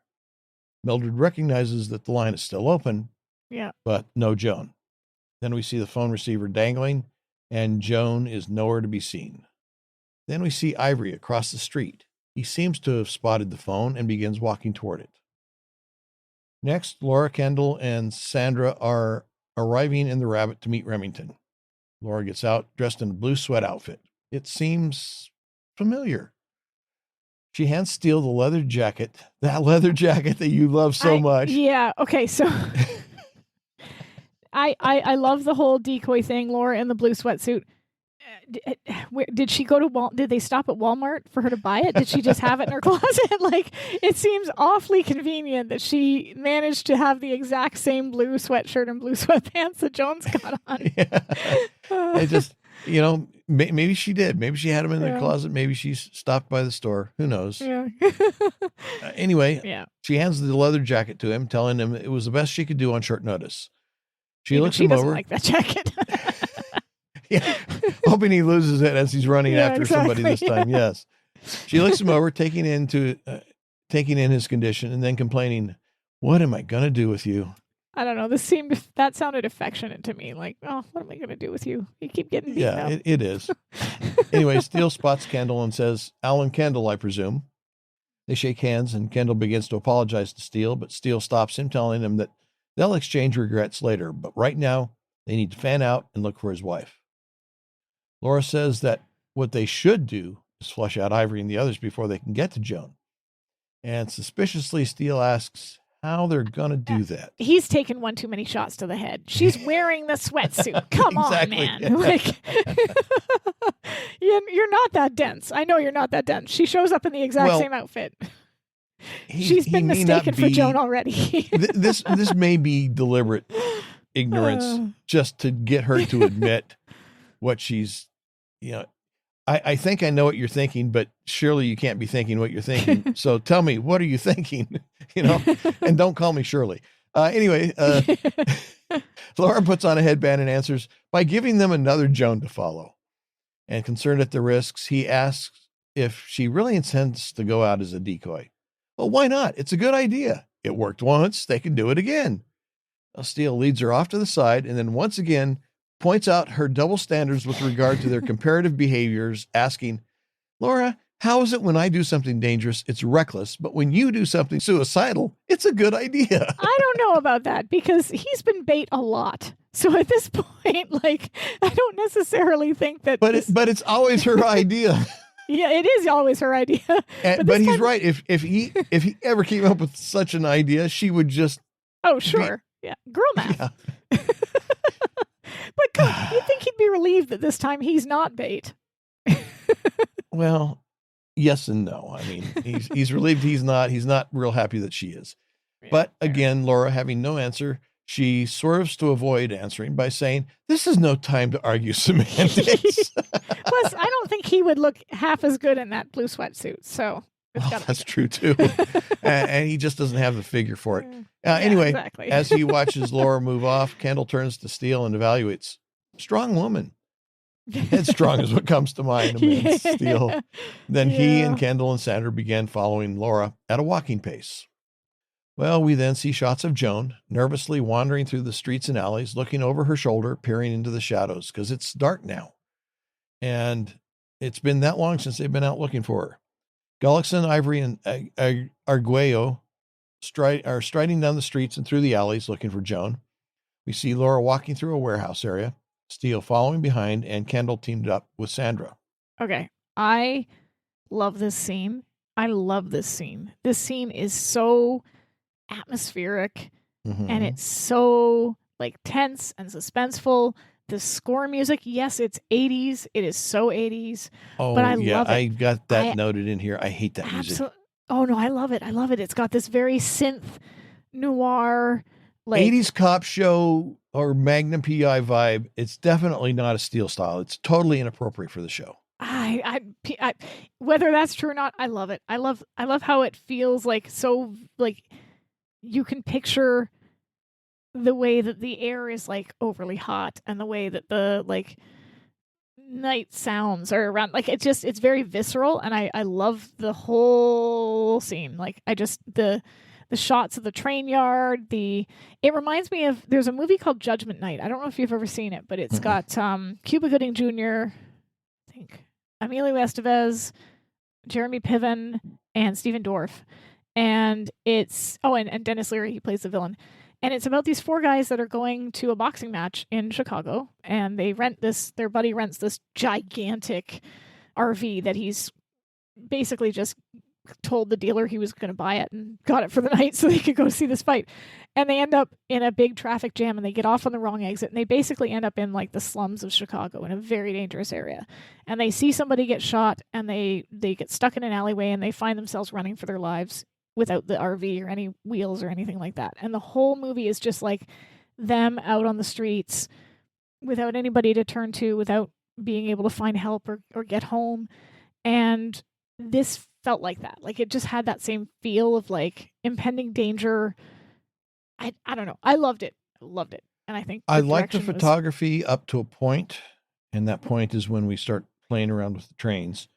I love the train yard was hate what the reminded me of music. Judgment Night, because there's a train yard scene in Judgment Night. Now, obviously, that movie came out after this episode aired, but I'll talk about my issues with the trains, but I don't like the music. I just absolutely despise it.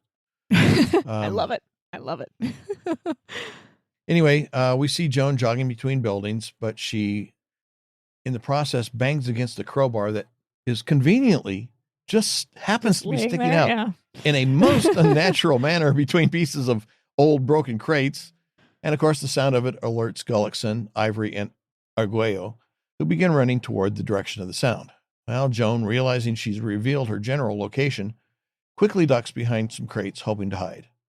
Gullickson, Ivory, and Arguello run up to the area where Joan is at, but they don't immediately see her, but they know she's there somewhere. They walk slowly, alert for any more sounds that would reveal Joan's exact location. They stop, stand, and look around. Now, Ivory seems to have an instinct calling him toward Joan's hiding place. But suddenly, Arguello grabs Gullickson's arm and hollers, "There she is!" Gullickson tells him, "Let's not blow it this time."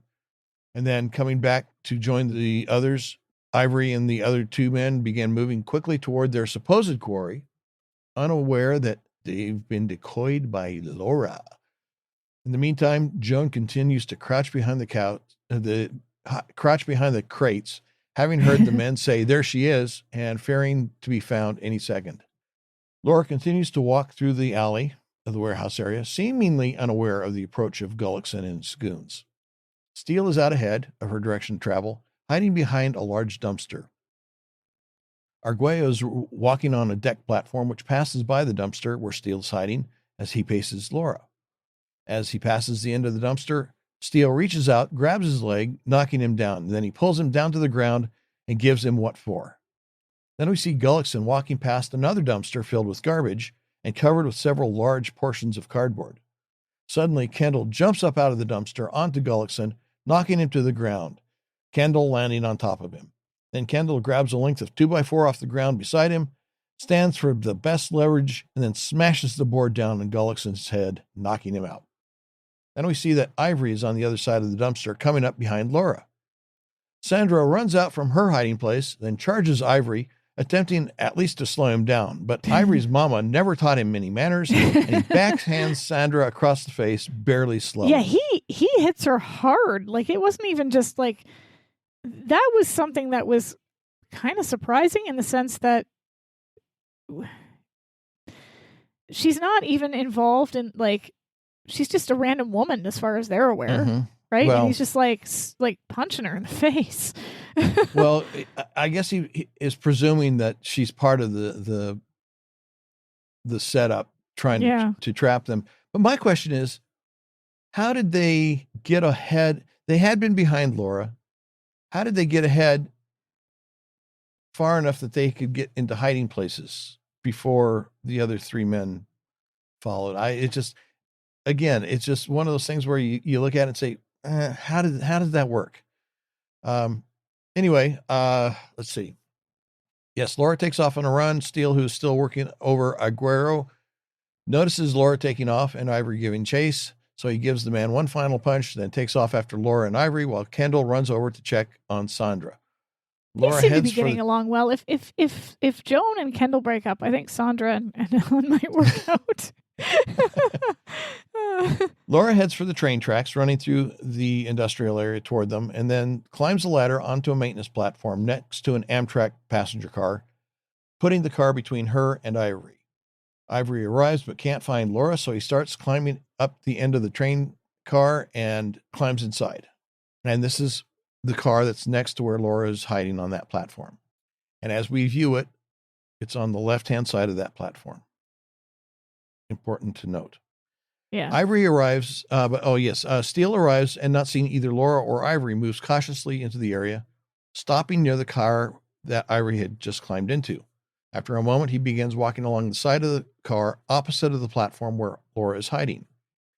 Laura climbs back down and then starts slowly walking alongside the train car, which has magically moved from the left side of the platform to the right side of the platform. Interesting how that works. I'm doing the wave. I'm doing the wave. I love this scene too much. I'm doing the wave. Anyway, as she's walking along the side of the car, Ivory suddenly pops out of the door. Laura turns and runs the opposite direction, and Ivory pops back inside. Laura looks back, expecting to see Ivory and to gauge how far ahead she is of him, but he isn't there. So she stops running, does a few shuffle steps, then resumes moving slowly alongside the car. As she passes a window, we can see Ivory pacing her on the other side of the car. That's such a cool shot. How do you not love this? Like the shot of his feet. It's not that some of the shots aren't good shots. It's just they totally mess up the orientation, the flow, the layout, the I'm wondering progression. If that was some, I'm wondering if there was some editing that caused that to happen. Same with the train platform. Like I'm wondering if some stuff got cut. Without seeing the original script, we have no way of knowing it. But without seeing the original film, we really don't know. But it just, to me, it looks like they just got very sloppy. They were trying to set it up more for the look than for the logic. And I'm sorry, if the logic doesn't work, then all you've got is some nice photography. Anyway, that's just my 2 cents. I'm right. So don't argue it. Anyway, as she comes to a door of the car, she pauses and looks around. And we see Ivory move past her position on the other side of the car, unbeknownst to Laura. And of course, Steele is still lurking about, trying to find either Laura or Ivory. Suddenly, Ivory appears at the end of the car that Laura's standing next to. She jumps up into the car, then threw it out the other side. Ivory races up to the entrance and follows suit. He begins chasing her down the tracks, but a train comes barreling along out of a tunnel straight at the two at a speed that is much higher than what would be allowed in a municipal area. Okay, fine. I'll hand wave it. Hand wave. I don't know about that in terms of the speed, because when you're in a train yard like that, you do not go at that speed. And in a lot of places in town, if you are in any kind of a populated area, they've got some pretty severe speed limits on them. So the only reason I say that is because I'm looking it up here because London is one of those cities where we have like so many train tracks going through the downtown core, because it used to be like a major railroad city. Same with St. Thomas was like the railroad capital of Canada. And so like they just finally built the Adelaide underpass, which people have been waiting for forever, because that's Adelaide is one of the most like heavily trafficked streets, and it's also got a set of train tracks going past it, and if that train stops because it's near the train yard, you're stuck there. Like, you're not going to work, you're stuck there, you live there now. So they finally built an underpass so that people could actually get down Adelaide even if there's a train. So I was just curious so it 40 to 80 kilometers an hour, or 25 to 50 miles per hour for safety and traffic management, but not in a yard. Okay. But not in a yard. Right. Okay. Because in a yard, you've got multiple sets of tracks. You've got trains moving in and out, repositioning cars, repositioning engines. You've got people in that area working. You just don't have those kinds of speeds in a train yard. So anyway. Well, in London, Ontario, we have trains going through the downtown core that are on fire. So we're a special case. There's a video but they're not in the yard though.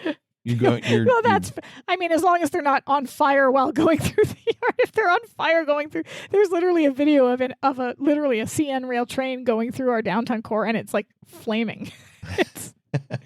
And one of our commenters says, I worked in a CN freight yard and there are speed restrictions. So fine, Eric is correct. Of course I am. It gets to happen occasionally. Anyway, Laura dives at Laura, knocking her out of the way. And of course, Laura dives at Laura? No, Ivory. Did I say Laura? No, Ivory dives at Laura. I'm going to use the famous woman's line. You know what I meant. Ivory dives at Laura, knocking her out of the way of the train, and of course, getting himself out of the way of the train too. And then he lands on top of her. He gets to his knees, ready to give her the business, but Steele comes racing up behind, large wrench in hand, and clobbers Ivory in the back of the head. As the Amtrak train rolls by, he gives Laura a hand getting up. She looks at him and inquires, "What took you so long?" Missed my train is Steele's bad pun in response. Yeah. That is a James Bond line, if ever I've heard one. Like, I know he was in contention to be Bond at this point, and they like, this is where they were talking about it because it's towards the end of season 4. That is like, we just watched, because we're rewatching all the Bond movies, we just watched The Spy Who Loved Me, and like, the end scene where he's making out with Agent Triple X, because of course that's her name, and the rest of the British Secret Service find him in the bed with her, and he's like, what are you doing, 007? Just keeping the British end up, sir. Like, this is kind of a line. Yeah, it is kind of a Bond line, yes. Yeah.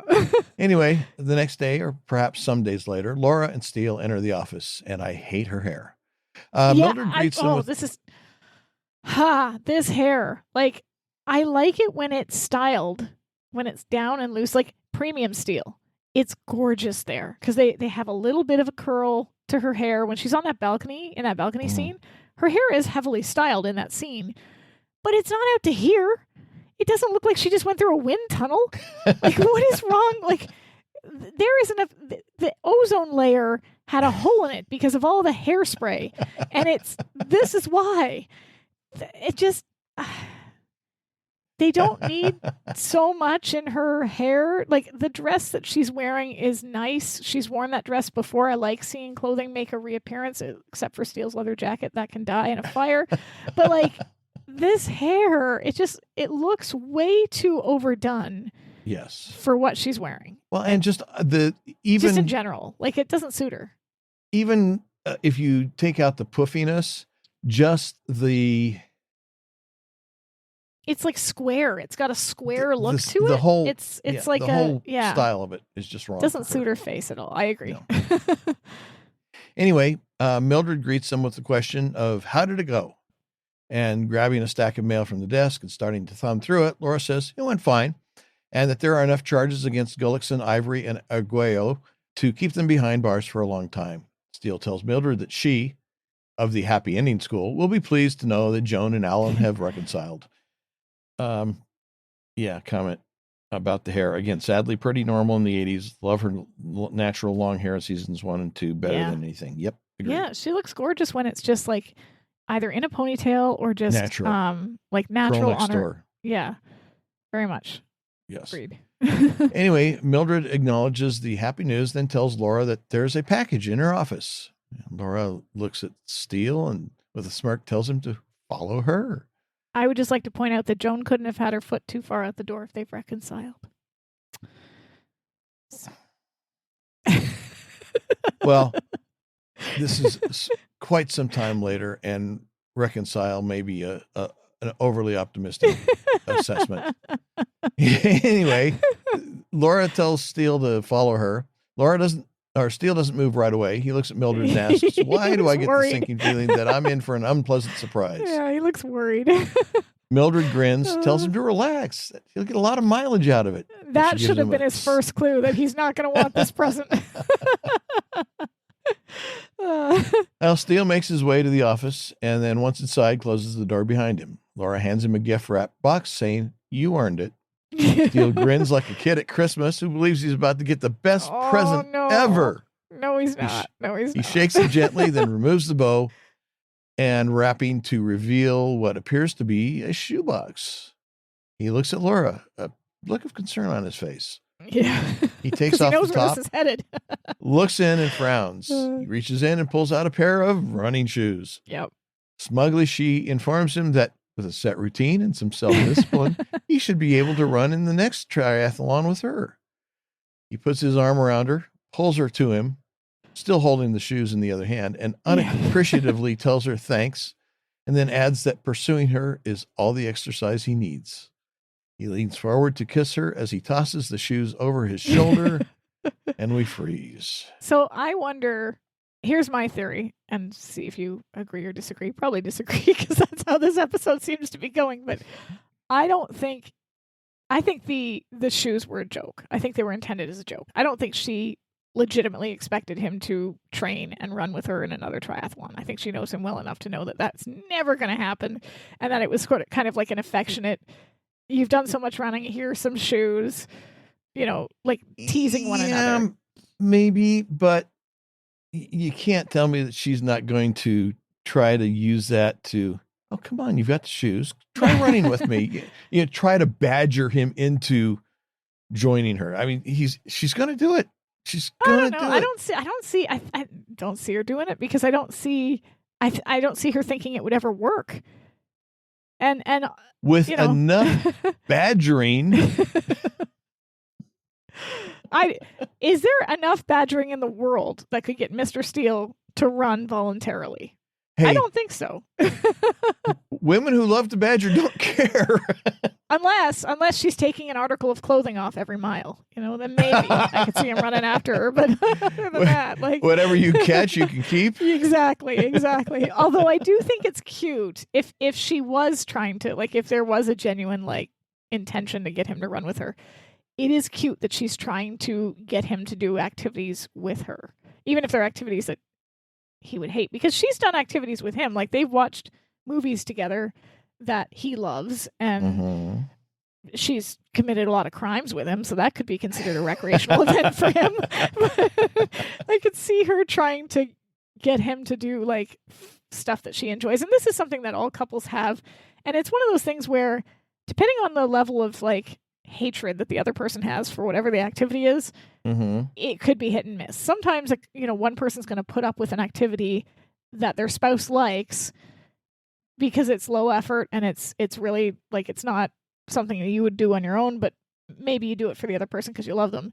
And other times, like running, I would rather chew tinfoil than willingly put on shoes and run. So that would just be a no. That would be a hard pass. Yeah, that would be a hard no for me too. Yeah. So I don't know. It's cute that she was trying, if it was a legitimate offer, cute that she's trying to at least do a couples activity. I don't think it was. I think she's I'm going to say it's probably 80% gag gift and 20% maybe I can get him to do it. Maybe I'll get him out there once or twice. Who knows?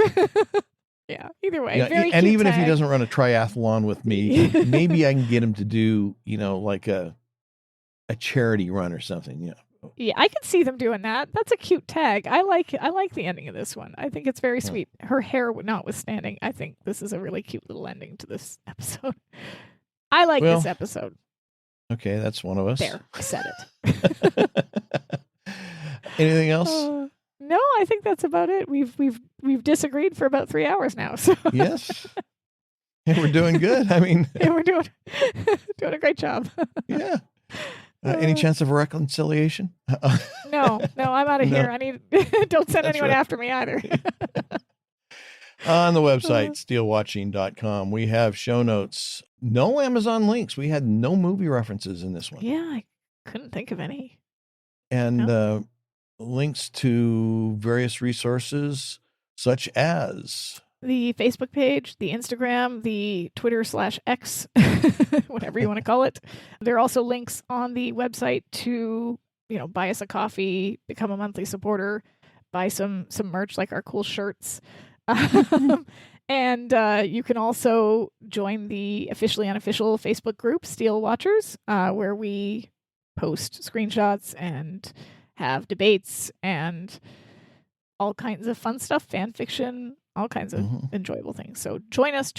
One of our commenters said it's been a lot of fun. So thank you for joining us as well. Yes. And if you become a supporter, you can come and watch us do this live and join in on and tell Eric when he's wrong. And that'll never happen. Yeah. So do that. Join us. Yeah. Anyway, next episode is Beg, Borrow, or Steal. That's a good Another winner. Oh my God! Really? What is wrong with you? Oh, we're gonna have a fun time. I'm sorry. We've hit the skids. Disagree. Okay, this will be fun. Okay, well, that's it. Thanks, everybody. Bye-bye. Bye-bye. Hey, everybody.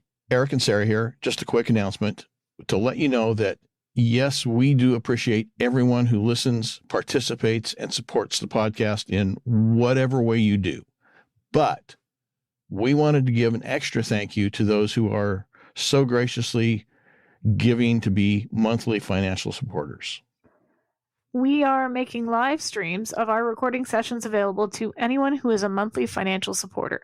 So not only can you watch us live as we record our podcast episodes, you will be getting access to the raw, behind-the-scenes, unedited version of episodes before they get officially released. And Sarah, does that include our mistakes and screw-ups and our humiliating? Oh, yeah.